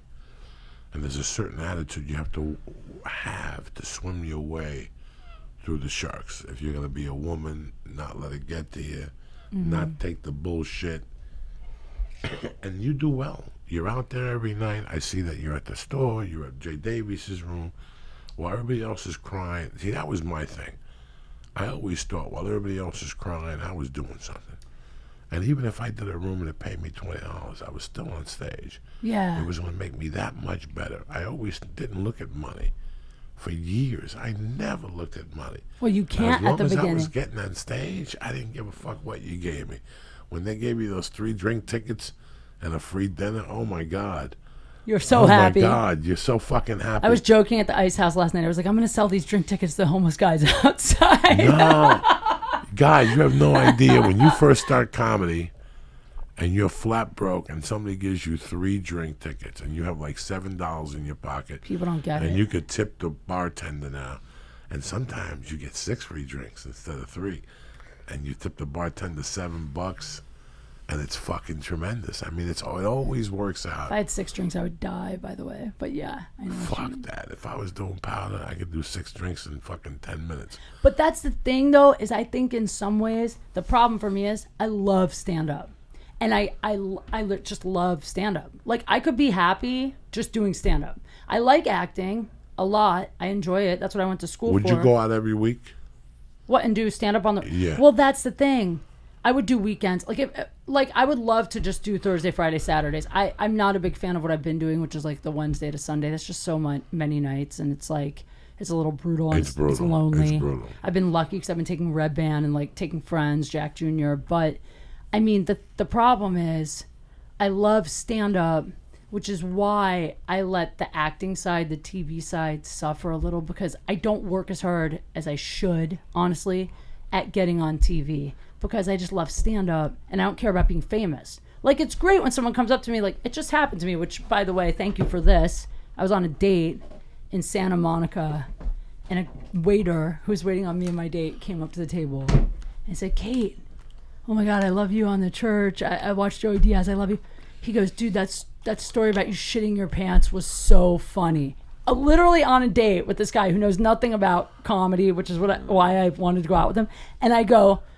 I'm not sure what story that is, but thank you. And he goes, you know, the one where you said you took the anxiety medicine, you shit your pants right before you went on stage. Like, he literally started explaining it to me, and I was like, that's so sweet. Thank you so much. And then he walked away, and then I had to tell the story to the guy I was out with. By the way, we never went out again, but that's beside the point. No. But I love when someone recognizes me for like my work, but like I have no desire whatsoever to be like out at the mall and have people know who I am. So I don't really pursue the acting stuff as much as I need to, because you do need to, you know, because you got to have both. You got to have the TV credits, but I just like doing stand-up.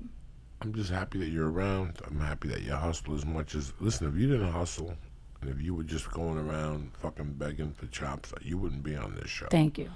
I applaud that you're out there, because I know how tough it is. And like I said, I didn't know dick about dick.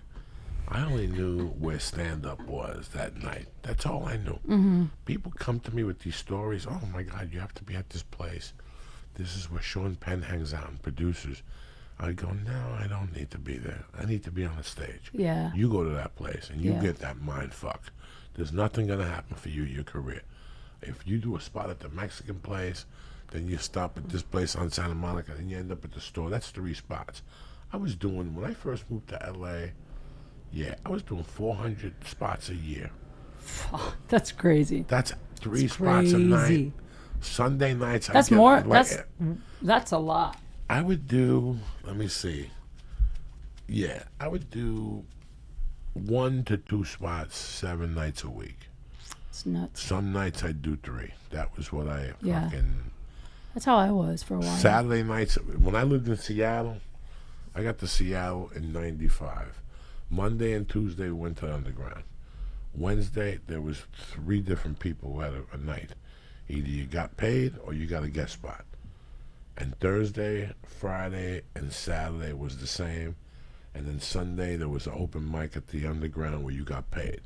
So me, you, Lee, Red Band, we'd all get together, do a show. Yeah. They give us 70% of the dough, and we take the money and we go to McCormick and Schmidt's and spend it Happy all up hour. there for the happy hour. Yeah. They have the best happy hour. Yeah, so that was it. That was, the beginning of your marketing. Like, that was how you learn all this shit. But at the same time, we're doing what we're supposed to be doing. I moved here, Kate. I went home so many nights heartbroken because for years there was always a new kid in town, and it was never me.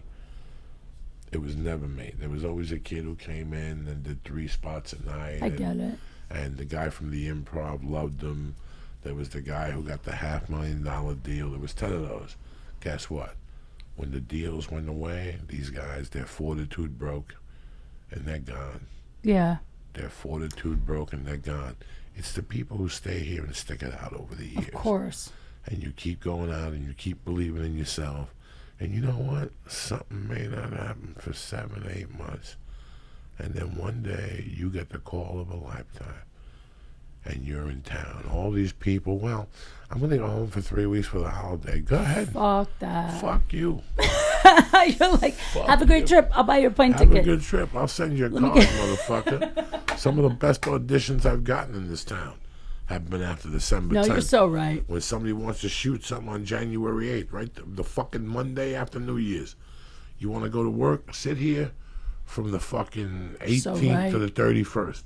But here's the crux of it. I shot something one year on Christmas Eve morning for the NFL Network. Do you understand me? I booked it like the day before for the NFL Network. I love the attitude you just Listen got. to me. One fucking Christmas, I was broke as fuck. Yeah. I didn't know what I was going to get my girlfriend. And they used to have a little spot on La Cienega across from the Chinese restaurant and Vito's Pizza. In there was a spot where you auditioned. I went in there to audition for a god-awful Italian mob thing. Like, god-awful. It wasn't even an Italian mob thing. It was like 2 guys from New York that played plumbers on an island. Hot. I will never forget this. 8, dog, broke as shit. Yeah. Got a neon for a car. I share it with my wife. We got one apartment. We live in a 1-bedroom. We live in a studio room. Hollywood, baby. Hollywood, baby. I go to this place, dog, and this dude taps me on the shoulder and says, "Excuse." I go to this dumb fucking audition. I sign my fucking stupid name. It's December 18th. Yeah. I'll never forget it. I signed my stupid name. Yeah. I got 7 days to get my fucking girlfriend a Christmas present and send my daughter something. Like, I was like fucking waiting. The only thing I had coming in was the $115 check from the Comedy Store on Friday. Yeah. Hopefully I'll get a main room spot, and I could at least get dinner for Christmas Eve. Aww. And I'll never forget that I walked in there. The movie, if we shoot, the movie's going to shoot in February. What the fuck am I doing here December 11th? You know what I'm saying? December 18th. I thought the movie was shooting January 1st. So I walk out of there, I'm a little bummed out. And do you know, as I'm about to hit the corner, this fucking guy comes out like this little Nazi. Excuse me. May I talk to you, sir? And I'm like, what's going on? He's like, are you union? And I go, yeah, I'm union. He goes, it's a shame. It's a shame. He Yeah. had a non-union project. He goes, I have a non-union project you're perfect for. You're like, I'll do it. And he goes, it pays cash. And I go, really? And it was like $3,000. I had never seen $3,000 out here. I fucking went inside. I read the role. I got it. The next day I had to drive up to Valencia. They gave me a hotel overnight. Nice. I had to stop at D-Man's, get a little bundle of rock. So at night in the hotel, I could fucking blast off and look out a window. So it was a 2-day shoot, 3 Gs, buyout, non-union commercial for Switzerland. Perfect. It was a fucking for Switzerland? Snickers commercial. 2 mobsters drive up in a fucking, that was when The Sopranos were hot. That's how it always happens. 2 mafia guys drive up. We drove up to Valencia. I stayed in the hotel room, shot the next day. 6 o'clock at night, the sun was going on. It was starting to get cold. They placed an envelope in my hand, and I fucking shot home. I had breaks like that every that happens to me fucking too. December when everybody's leaving, everybody's going home. I remember one time I went in for a show that they were gonna fire Artie Lang. That when that dude had the show, they were gonna replace Artie Lang. Yeah, I've sat here through years of this shit. And listen, one thing I've learned is that you wake up every morning. You do the best you can do. You write your goals. You take care of yourself. You take care of your health. And one day, somebody's going to call you and say, hey, man, we got this audition for this fucking role. That's always I don't know. It's a Kirk Cameron film or whoever the fuck. Go in there and knock it out of the park. And next thing you know, you're working on a feature film in New York. They're going to give you $175 a day per diem. And you're there for 3 weeks, Jack. You know, and that's it. That's it. You're there. While you're there, you're going to think about doing spots, and you're going to go, well, what am I doing? We've talked about that. I'm here to shoot a fucking movie. I'm not here to do 15-minute spots. I remember you telling me that when I was shooting my show, because I was trying to do spots on the road when I was shooting, and you're like, just do your show. Concentrate on your show. Focus on your show. Yeah. That's who's going to see you. Those are the people that bring you back. You go on your show fucking half who bots. You're right. They're going to go, she's half fucked up. You know what I'm saying? It's true. No, I'm happy. You know, I like the whole hustling thing. I'm from the old fucking hustle school. You know, when I was a kid, man, when my mom first died, I moved in with this family called the Benders. And the Benders were great. John was great. The whole family was great. I was just a fuck up. But while I lived with them, I met 2 brothers. And one of them I was tighter with than the other one. And me and him were kind of crazy and shit. We'd snort blow. And I told him I was getting thrown out of the fucking runnies. You know, I was getting thrown out of the Benders. And that's all I said to him. It's like if I tell you, you know what, Lee's going to throw me out pretty soon. Yeah. And one day he came to me at school and he goes, I talked to my father, you can move in with us. If he throws you out, he had thrown me out by that point. He goes, just move in tonight. Like, who does that type of shit? You know what I'm saying? That's really dope. So I moved in with him. I lived with him for about 1.5 years, and I robbed a jewelry store. And I went to Sarasota and hid for a couple of fucking months, and I came back and I didn't move in with him, but we remained friends, and I mean tight. Like he came to my wedding, you know, he was there when they sentenced me to prison. He wrote a letter, you know, he's just we just stayed in touch. He was a fucking crazy man. And then in 92 I got into a little trouble in Boulder. You know, I went through a divorce and I was having a hard time. I was starting to get into comedy. I just called him up one day and I go, listen, man, it ain't working out for me. This is just not working out here. I'm going to fucking, you know. No way. You were going to leave? So he sent me a plane ticket and I went to some guy who sells Xanax with the V's in them, and I fronted 1,000 of them. And I took them back to Jersey, and that's how I started my life. With 1,000 Xanax, I sold them. Shut up. And I had like $800, but he let me stay with him and his pregnant wife and their kid on the floor on the couch. And he would lend me his Honda to go to auditions and to go to fucking different open mics. I didn't even know what I was doing. Yeah. And then they had to move, so I ended up going to Cliffside, but he still stayed with my brother. And we still talk every 10 days. He's got 4 kids. 2 of his kids come to my comedy shows. The whole fucking thing. That's amazing. Yeah, this has been a 40-year, maybe 45-year friendship. Just amazing. And a week ago, his daughter, his 18-year-old daughter, woke up on a Monday and said she was having a hard time breathing because she had pneumonia. They took her to the hospital. While she was at the hospital, they realized that she had some form of leukemia, that her white blood cells... This is the niece you were talking about? My niece, yeah. She had the white blood cells drop, and there was something in the red blood cells.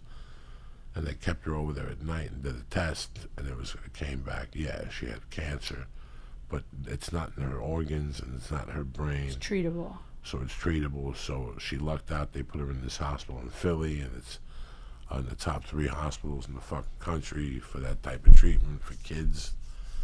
And they tried to backtrack the insurance because she doesn't make any money.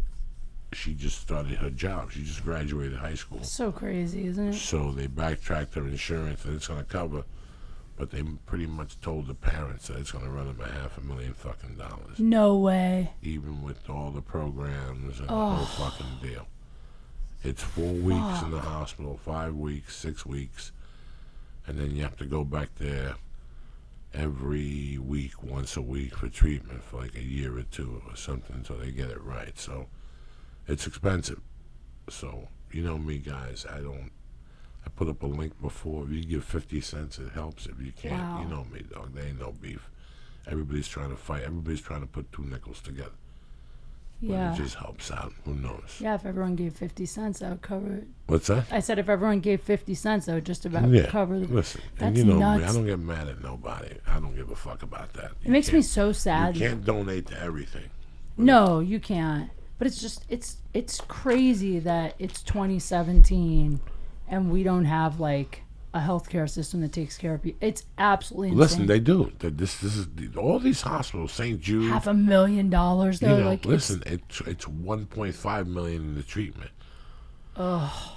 You're paying for, you're just assuming. I mean, listen. How is it $1.5 we were million? talking about the house before. I go, honey, what happens if I walk in the house and there's 3 feet of fucking water? She goes, well, here's the problem. We would get a check, but the first $5,000, it's a $5,000 deductible. Right. So we would swallow that. They would pay for the furniture, but blah blah blah blah blah. Yeah. Blah. But it's like insane that it's $1.5 million to treat one person's cancer. Like, how does it even cost that much? How is it possible that the medication and treatment to treat one girl costs $1 million? That's insane. Listen, you sit there and it's you go impossible. Home. You sit there and you go home, but then you think about if it's your child. If it's your child and it's going to save her life. Oh, of course you do it. Would you do anything. And that's why you people spend it. But yeah, of course. I would do it. My but mom. It's one of those hospitals that after you become a part of it, then when somebody else's child gets it, you pass money on to them. Yeah. It's a retribution type thing. So it's not like you're going to jail. No. Or they're going to cancel your fucking Visa card or anything. Yeah, but you still have $500,000 worth of debt on your still have a books. bill. It's insane to me. But they have a bunch of grants, and so they're trying to do all they could. Alexa, the sister, set up a link, and I put it on Twitter early Sunday night, later Sunday night. So if you want to give $1, no, I feel bad for my brother, and I want to do something nice for him. I'm going to go visit him and her on my way to Pittsburgh and spend the night over there and see them. And, that's good. Yeah, hang out with them, go get some Chinese food in Philadelphia or something like that. Or something, or a cheesesteak or something. Smoke some reefer. I'll see my niece. Aww. I'll see her at the hospital, the mother at the hospital. When I first moved back I was in fucked up shape. I had just gone through a divorce. I lost my fucking credit, which I was crazy about my credit. I made all my payments on time and shit. Me too. I'm obsessed. I lost my credit, I'm like, I'm poor, but I have perfect credit. I didn't have rent to pay my roommate rent money. Yeah. I was doing blow. An Asian chick broke my fucking heart. I just kicked it to the curb and stepped on it. Her pussy was so good. It drove me crazy. So I just left like a fucking beat up bag back to New Jersey, and he paid for everything. And his wife was pregnant. Yeah, he's family. So he cut me a deal. He go, look, do me a favor. Stay at home with my wife, watch TV. I'm going to go out and play darts and do my thing. I'll give you a package. You give me like a half a gram, so I had something to do at night when I was hanging out with his wife. He loved you. And, I loved him. That's why I got to do this. So I would sit there with his wife. I would roll a joint, go downstairs, smoke it. I come upstairs and she go, you hungry? I'm hungry. And we call a Chinese restaurant in Secaucus, New Jersey. It was tremendous. They were open till midnight. We go there about 11:30 and we get egg rolls, pork fried rice, We bring him back to our house, and me and her throw in Goodfellas, and we do that 4 nights a week. Yeah. She was gaining weight because of the baby. I was gaining weight because I was eating Chinese food every night at 11:30 at night. On Saturdays, she would give me money to go get it at this deli they had with these stuffed fucking peppers. And it was stuffed with prosciutto. I mean, this deli was fucking delicious. Sounds so good. Making me hungry. For the last 2 or 3 months of her pregnancy, I was there with her. I stayed in with her. And then the other nights, I was out doing comedy. Like, I was out in the city standing on line in front of a fucking coffee shop and shit. It was a fucking horror show. It was really a Look at you horror now. Look at this. But I almost quit those days when I would go over there. Those days were rough. I'm glad you didn't. I had to go get a backstage, and you used to have to go in the backstage and see where the open mics were. And I remember, like, going into Hamburger Harry's and Yale Triple N. I went to some fucking creepy places. There was one place I will never forget. I went to this place on, like, it was across the street from Goodfellas Pizza on the lower west side, on like 8th Avenue and 18th Street. Yeah. And there was something on the corner, and this bar was the second bar, and they had an open mic. I still had thoughts of that in my mind, like the things I learned in there. There was never, ever more than 5 people in there. Okay? Really? Listening, you mean? Audience? Yeah. Wow. Never more than 5 people. Yeah. The guy who ran the room was cool, and there'd be so many comics there that you thought there were 60 people in there. Yeah, but it was all comics. So I made it like a hangout. I forget the name of the place. That's cool, though. Oh, my God, but I would go there, and I learned so much in there. Like, I just went down there to bomb. You walk out of there going, what the fuck am I doing? I was talking about that last night. I was like, sometimes I think it would just be fun to go up and just bomb on purpose, just for fun, just every once in a while. Like, literally last night, I was like... You have to. Yeah, just for fun. If you don't bomb 25% of the time, you're not really a comic because you're not taking chances. You got to try new shit. I go up there, I don't give a fuck anymore. Yeah. The main room, I used to always trip on it for years. And recently, because there's so many producers that are producing rooms in there, I've gotten really good in the main room now because I flip it on them.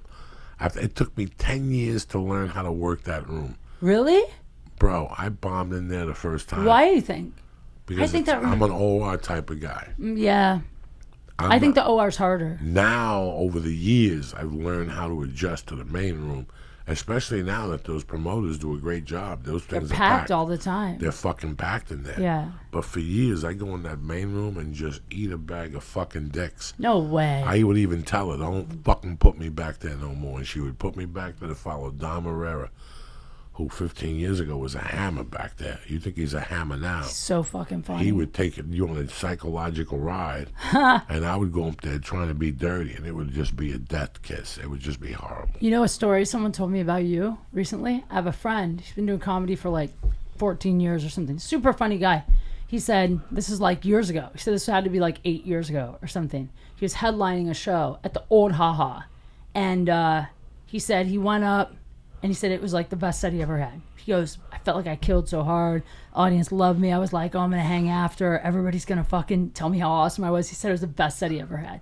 And then he said while he was on stage, you showed up. And you weren't supposed to go on, but he said you popped by and you wanted to go up. So like, yeah, you can go up after this guy. So he said, he was like, I killed the room. And then I came off. And then Joey went up. And he goes, within 3 minutes of watching Joey, he goes, the crowd was fucking losing their shit. He goes, what I thought was killing the room was nothing compared to the first 3 minutes that Joey was on stage. He goes, he murdered so hard, I left. He goes, I left. I didn't even want to see the audience after. He was like, I'm not gonna ever say I killed again until I'm that funny. That was a story he told me about you the other day. And I was like, that's amazing. He goes, yeah, I watched him and was like, oh, that's the level I want to be at when I say I killed. It really? Yep. That happened to me with Stanhope. Really? 1996 in Seattle. I'm a feature act and shit. I'm a bad motherfucker. I had met Stanhope before. He had just won the San Francisco comedy competition. He was hot. But there's 1,000 comics that come through that are great. That after you watch them, you're like, ugh. Yeah. This is garbage. I'm up there with my girlfriend. I'm excited. She just finished stripping. Her hands are sticky. You know, the whole fucking thing. Hot.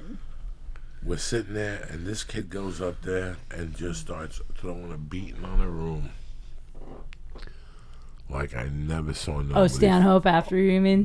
No, I didn't go up. I went to sit and watch. Oh. He came in with a reputation of a killer. He was the hottest thing in Hollywood. He was a regular at the store. He was disrupting the improv. So I said, I knew him. I knew him from Boulder, from the broker. He stayed at my house both times when he had come through there.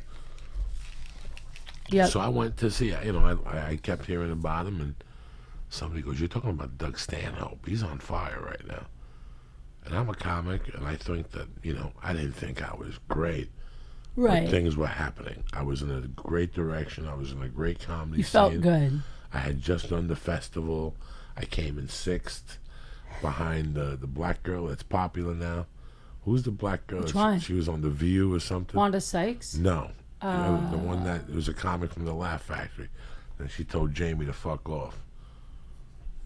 Anyway, it doesn't fucking matter. Oh, I think I know you're talking. She was at the Comedy Store the other night. I can't remember her name. I know. Good-looking black chick, but she's half white, and she doesn't play off black. She plays off. That's not who I'm Aisha thinking Tyler. of. Oh, Aisha. Okay. Aisha took 5th that year. Mm-hmm. And I forget who took 1st, but I like Seattle. I was doing well. I go on a date. We jump in for the late show. And what I saw Doug Stanhope doing up there was total annihilation. Yeah. Like, I stayed and watched. Like, at the 25-minute mark, I thought to myself, you know what? I'm quitting comedy. Because I'm never going to be this good. Yeah. And this is what you need to be. Yeah. If you're not doing what he's doing right now, you're fucking missing the boat. That was June of 96. I saw that. And I went home and I canceled the next night. I had like a gig at like a naval base or something. No way. Canceled it? I called her at like 1 and I said, I'm sick. And I was like, that was too much for me to even watch. Dude, it's crazy. That was too much for it. Once you get that inspired, now you know. Yep. Like, I feel bad for your friend, but you shouldn't. The only thing I had over him at the time was time and experience. Sure. Experience means that for fucking 15 years, I threw myself into the weirdest situations. Like, I was a fiend. Yeah. So I would take any gig. You got a bar room? I remember Darren Carter, me going to a bar, and Darren Carter calling me and telling me that the week before he got a knife thrown at him there. Shut up. By an audience member who didn't like him? Rick Martinez. Do you know Rick Martinez? No. There's a dude, Rick Martinez. He's still around. He still lingers from time to time. Okay. He used to book all these crazy shows. And he had one show in a room in Oceanside, California. And it was all big fat Samoans. And if you went in there and did fat jokes, they throw knives at you. And Darren told the guy to get up and do push-ups or something. And the guy threw a knife at Darren on stage. That's amazing. Oh, my God. A knife. Listen, guys, you're sitting at home going, what is the life of a comic? People don't understand. There are moments. That's it, during the week. There are moments you feel like you're on top of the world, and then there are moments you're like, I should give, like, when I did the Avion Awards, I remember I had a really great set at the Avion Awards, and everyone warned me it was going to be terrible. So I remember coming off and being like, that was amazing. I did so well. There were so many people here. I rehearsed. Like, I felt so good. I felt like on top of the world, right? Then I came back to LA, and then I was hosting a show at the Comedy Store like 2 nights later or something. And Louis C.K. dropped in, and he went up, and then Rogan was going after him, and I'm hosting. And Louis C.K.'s about to come off. He's got the light, and Rogan's running late in the OR. And they're like, Kate, just do like 4 or 5 minutes. Just kill time. I'm like, you want me to do 5 minutes between Louis C.K. and Joe Rogan? And then I had this moment of like, what the fuck am I going to do? And then I went out and I tried to do, I made a joke like about having to, like every comic's worst nightmare, having to like do time after Louis C.K. And then I tried to do like a bit, like a 3-minute bit. But it was like so fucking terrible. I mean, so bad. The laughs I was getting compared to the laughs he was getting. And in my head, I remember just being like, this is the last time I'm ever going to go on stage here. Like, that's literally what I was thinking. Well, as you're up there, you're thinking that. Like, I bombed really bad at the Improv in between Stanhope and Nick DiPaolo. Yeah. I saw, it wasn't that I bombed so bad. I bombed twice at the Improv. I bombed at the Black Show one night where you could hear crickets. Really? Have you ever been in a club where you actually could hear crickets? Because that happened to me once. I actually could hear crickets backstage. And then I bombed at the Improv about 18 months later on a Thursday night, packed house. And there was some fucking hitters on there. Yeah. And I got sandwiched in the middle. And I went up there, and I think I bailed at the end, but it was a horrendous set. And I swear to God, this is exactly what I did. You ready? Yeah. I went to the Comedy Store. I did my spot. I did mediocre on purpose because I had already made my decision. What was I had that? already made my decision. What was your decision? I went. I bought 220s from the guy. I went home. I got a notebook. I did coke all night. And that morning at 6 in the morning, I fucking sent the fax to the guy with the missing ear that books the Pacific Northwest. And I told him to give me all the work he had, dog. I told him, just give me headline work. Dude, I get it. And I fucking did. I mean, I disappeared. Yeah. I left in November. Like, I was so ashamed. I did the remaining spots I had that week, and I just went underground. I was so embarrassed. I got in a fucking car. First, I started the tour in New York. I went to New York around my family. I did all the Rascals. Those are $500 No weeks. way. They're no money weeks. You left. I did all that shit. Rascals, Boston. I did all that during the holidays. And then I came back here, got different clothes. No way. Went to Texas. Did a week in Texas with somebody. And then me and a girl got in a car and drove all the way from Houston to Oregon, and we did 5 weeks up in the Pacific Northwest without coming home. Damn.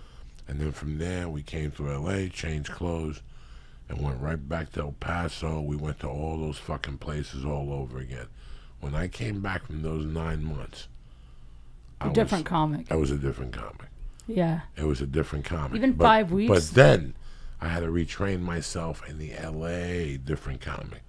Because now you're rough from the road. You just got out of prison. You're tougher than nails. You've done push-ups every day. You learned how to write. You've been focused. You've been disciplined. But now, that joke about Tuscaloosa is not going to work in L.A. People are going to call you a hack. And you're also doing like an hour on the road, and you're doing 12 minutes here. Now you're doing 12. So now you got to get your act to be sharpened for Los Angeles. And that's a complete different fucking story. And that's what people don't understand. It is crazy, though, too, here, because people don't realize you can be so young in comedy and have to follow Ron. Like, I mean, you just never know who's going to pop in, even on a bringer show, even on a show at the Comedy Store that, like, you shouldn't even be on yet. I had to follow Ron White at the Improv one night, and it was, I mean, he's so hard to follow. He's so fucking funny. But no, you can't look at, okay, there's 2 ways to follow fucking funny people. There's the way that you walk up there defeated. No, you can't. Or there's the can't. way that you walk up there like he's just another comic. For years, I followed Heat at the store. And for years, I ate a bag of dicks. And I'll tell you why. Because on the way up, I lost mentally. It was in your head. When I touched the stage, I said it out loud. I would say it like, give him another round of applause. Yeah. He's a legend. He's a fucking savage. And then I would defeat myself by saying, how am I going to follow that? And right there, it's over. You just killed yourself. Yeah, you just shot true. yourself in the foot. That's true. Now, like, you have to follow energy with energy. That's why right now they're not scared of Irma no more. They're scared of Jose. Yep. Because energy follows energy. So if you go up in front, like, I'll tell you who's really good at following people. Ali Wong. Oh, yeah. Ali she's Wong great. could follow D'Elia or Ron White, and not because she's great, because she changes the tempo of the room. I was going to say, though, don't you think it's something about, because I feel like for me, it's like, and I mean, everyone says this, but it's like when you find your voice. But because really now, like, I'm going to be me no matter, like, I used to, the first club that ever paid me in LA was the J Spot. Have you ever been there? Down by the airport? Yes. No. It is so black. Oh, I it know. is the fucking, Is it still open? I haven't been there in like probably 2 years, so I think it is though. I saw billboards when you come back from the airport. I think it is. I think it is. Used to be. But like, they were paying me before I ever should have gotten paid. This was like 7-8 years ago. They would pay me to come on the weekends. I think that they just wanted a cute white girl. I would be the only white person there, comic or crowd, right? And that room is so black. I mean, the guys are wearing pimp suits and canes, and I mean, it's just so urban. I would go up and fucking bomb so bad because I would try to play to them instead of just being myself. Instead of just doing the same shit I would do anywhere else, I would try to like match the energy of all the other comics. And when I finally stopped doing that, I started having good sets there. But I think that's what it is. I think it's like there's some moment where you finally go, this is my shit, this is my voice, I'm gonna be me no matter what. I started a black club. I started a Club Mix. And on Sunday nights... Club Mex? Mix. Where's that? It used to. The DJ Kwame booked it on Sunday nights for comics. DJ And that's how I met Cedric the Entertainer. That was here in LA? Denver. Oh. On East Colfax Boulevard. It was Hilarious. called Club Mix. And the guy, his name was Kwame. And Kwame's claim to fame was that he was out here in LA for a while doing spots at the motherfucking store. Amazing. So if you ever go by the store, tell them Kwame sent you. So when I came out here, I'm like, Kwame sent me, and they're like, go fuck yourself. Who the fuck is Kwame? But Kwame was very good for me. On Sunday Yeah. nights, he would take me out to this place. And I was doing comedy for 2 years. I was confused. I didn't know who the fuck I was on stage. And I would go out there and I would come out with music. I did something that none of the other white dudes did. I went there and I watched the white dudes come out straight and they would eat a bag of dicks. I would come out to a black funky music and come out dance. I knew it. And then I'd take the microphone and run with it from there, and whatever happened would happen. I would improvise. Dancing is funny. I would call anyway. I would call 3 black chicks TLC. I would call this one James Brown's uncle. And you get through the 10-minute set. Did I suck? Absolutely. But it didn't matter. I was learning black audiences. Yeah. Once you start like I bombed in front of black audiences and I quit. Excuse me. And then I figured out how to go back and do well. Now, guess what? I'm going to be as honest as I can with you. I do not want to do a 3,000-seat tour with a black comic. I would bomb. But if you have a 200-seat one-nighter or something that you want me to do, and, it's a couple black dudes that either I know or I don't know, I don't give a fuck. I'll do it. Yeah. It's the big ones where I'll bomb. They go into my mental state, and I bomb. But it taught me a lot. Doing comedy, selling your soul for comedy, like what you were doing and what I was doing. When I got here, Latino comedy was going to be the next big thing. Everybody white all of a sudden became Latino. Kate Quigley was half Cuban. Her uncle on her mother's side. I feel like that still happens. It was still, everybody was fucking Spanish. Yeah. So it was a big explosion. You know what I'm saying? So you would write comedy for that genre. Yeah. And that genre, by doing that in LA, you would do good on those nights, but then you would take that act to the Comedy Store and you'd suck a bag of dicks with it because it wasn't trans. It wasn't climbing over it. You know what I'm saying? I feel actually now, like I recently did a really like an all black kind of theater show, and I feel like now I do well at it, but because I can relate to black women, because I'm insane and I like go crazy on guys, and so do black girls and Latin girls. So I feel like I understand that energy of like, I will beat your fucking ass, which I feel like a lot of black women don't put up with shit. I feel like my inner black woman comes out. I love black women, though. Well, that's good to know. Very important. When I go lesbian, my wife, which I'm very close to, will be a black woman. Well, I'm happy. Thank you. Martin Luther King marched all those years. So that I can marry a black girl. I can marry a black girl. This weekend, Kate and I will be at the Cherokee Casino in Siloam Springs, Oklahoma. It's a Saturday night show. It fucking sold out last time within fucking, so I'm telling you right now, don't fuck around. It's going to be tremendous. We get in on Saturday. We're doing the show, and we get out of there. Tim Pep, too. Nobody fucking bothers you. And that's it. It's going to be a great week, and I'm happy you came on. Okay, what other I'm dates so you excited. Oh, actually, I got a bunch of stuff coming up. You can just go on my social media at KateQFunny, but a big one I'm excited about is me and Red Band are going to go do Indianapolis and Columbus in November. And then I think we're trying to set up a New York Comedy Fest that weekend. That's November 8th and 9th. So Columbus Funny Bone on the 9th and Indianapolis on the 8th. What club in Indy, do you know? Marty's. Okay, yeah. Morty's Comedy Club. Morty's. It'll be fun. What's up with you, Lee? Everything all right? We pushed you to the limits tonight. Look at the shape of you. I'm doing good. Fuck, yeah. Every time I look at him, he's falling asleep. Oh, yeah, me too. He's making noises.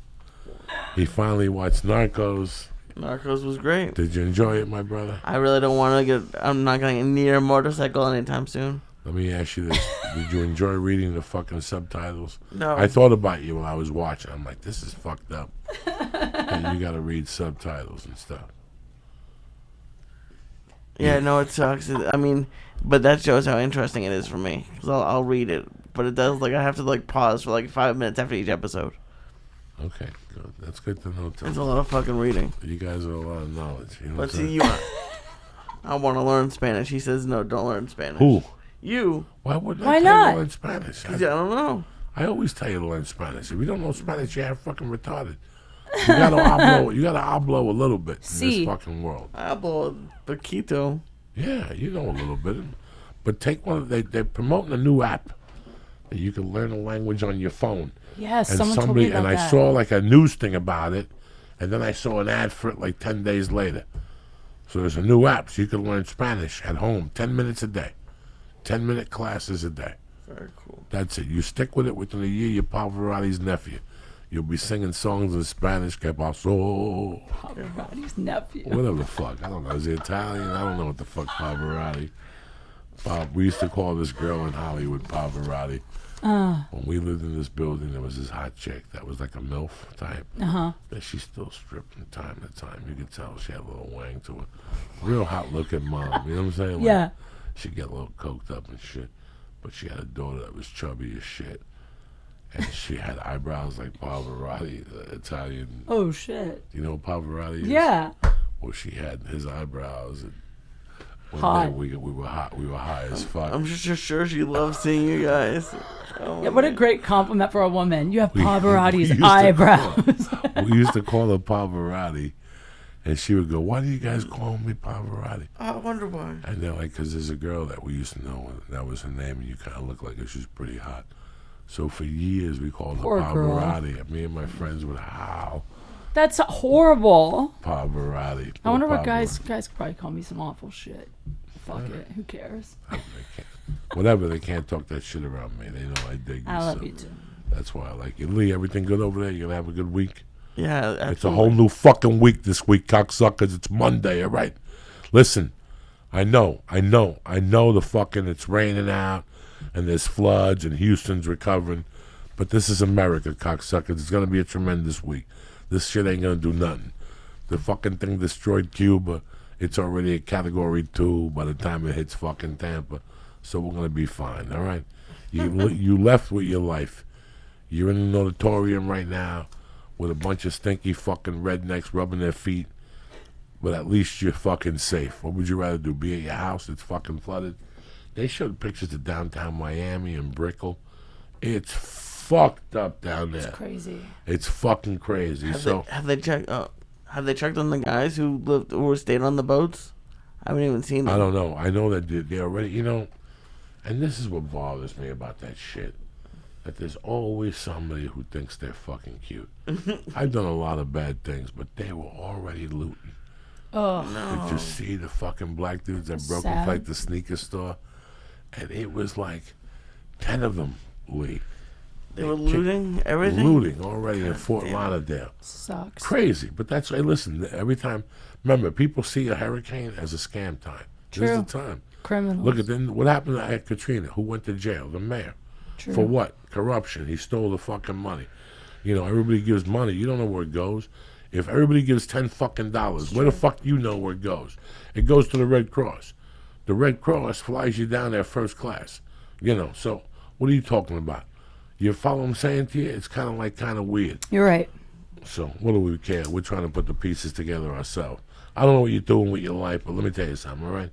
Every time I get in the Lyft car, when I go to the airport, or when I'm in a strange fucking town, I always feel great. I feel like the car is clean, the driver's always really cool. I can see who the fuck they are because when they pull up, they got a little sign in front. It's a professional operation. What I'm trying to tell you is Lyft knows that their drivers will keep them moving. So they do everything they can to make sure their drivers are happy on every trip. It's a simple formula. Happy drivers mean happy passengers. Maybe that's why 9 out of 10 Lyft rides get a perfect 5-star rating. You can earn hundreds of dollars a week plus tips. You want to earn more money? You drive more. It's that easy. You've never been easier to give yourself a raise. Lyft was the first rideshare platform with tipping built right in to the app, because getting tipped shouldn't depend on your passenger having a crumpled bill in their pocket like some mook the law. You keep 100% of your tips, and they add up fast, all right? Drivers have been paid over $200 million since the feature was introduced, and Express Pay lets you get paid instantly instead of waiting for weeks for your money like some gabon. Lyft has even taken the guesswork out of your pickups. The new app device uses color coding to help passengers find their driving. I like Lyft. So join the ride-sharing company that believes in treating its people better. Go to lyft.com/Joey today, and I'm going to get you a $500 new driver bonus. Who's better than Uncle Joey? Nobody. Go to lyft.com/Joey. Again, go to lyft.com/Joey. I'm going to get you a $500 new driver bonus. Limited time only. Terms apply. Number 2, you're going to make so much money, you're going to be able to buy a house. And when you go to buy a house, I don't want you to get ripped off. You know why? Because you're going to go to your bank. You've been with your bank for 15 years, okay? And all of a sudden you go home for a mortgage, and guess what they do? They give you a house that's huge. They give you enough money to buy like Scarface's house. And you look at it and you go, you know what? Wow, I got $1 million or $2 million to buy a house. Aren't they nice? Fuck no. Fuck no. You're making a mistake if you do go with them. This is why I come to you with one company and one company only. LendingTree. Did you know that depending on where you get your mortgage, you could save $20,000 or more? No, you didn't. But 80% of people only get one mortgage offer, like we did. And if you just go to your bank, chances are you'll get ripped off, okay? And I'm telling you this from a personal experience. You don't want to do that. LendingTree doesn't want that to happen. Here's the thing. The average LendingTree customer can save $20,000 over the life of their loan, and that's just the average. Half of their customers could save even more.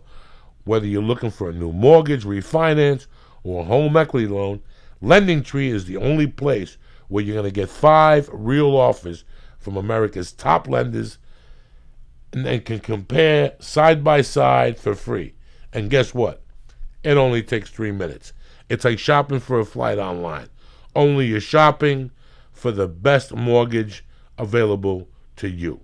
Rates always go up and down, but regardless of what's happening with the rates, you can always get the right offer for you with LendingTree.com. What I'm going to do is this, because I love you to death, and I want you to have the best deal. Find out how much you can save today at LendingTree.com/church.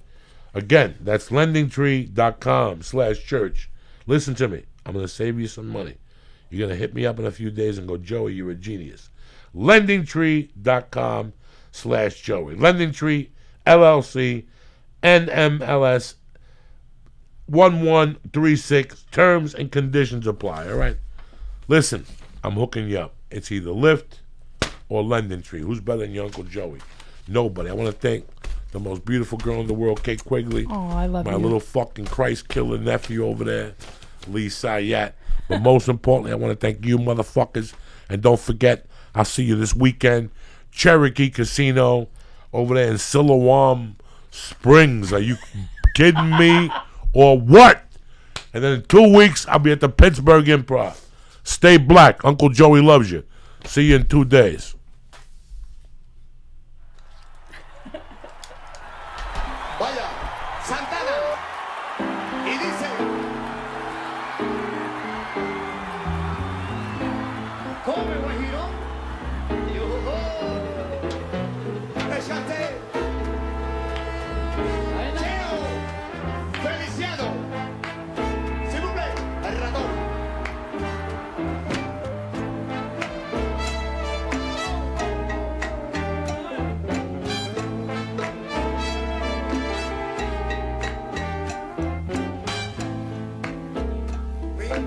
se está quejando que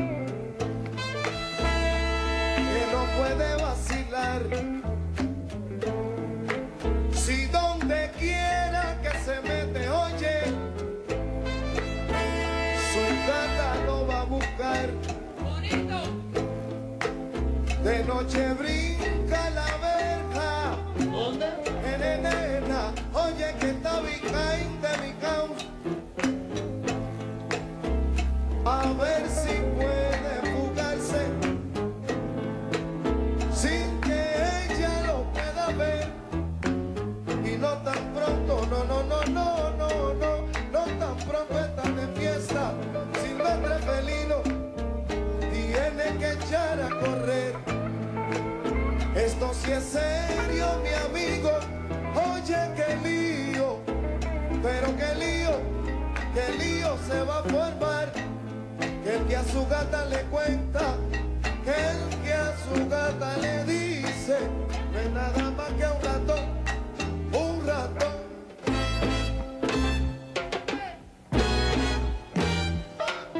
De cualquier malla sale un ratón, oye, de cualquier malla. De cualquier malla si sale, pero sale un ratón. De cualquier malla sale un ratón, oye, de cualquier Oye, que todo sabe, que todo dice, que todo cuenta un ratón. de cualquier malla sale un ratón, oye, de cualquier Ayúdame, mamá mía, ahora que ya estamos en la sazón.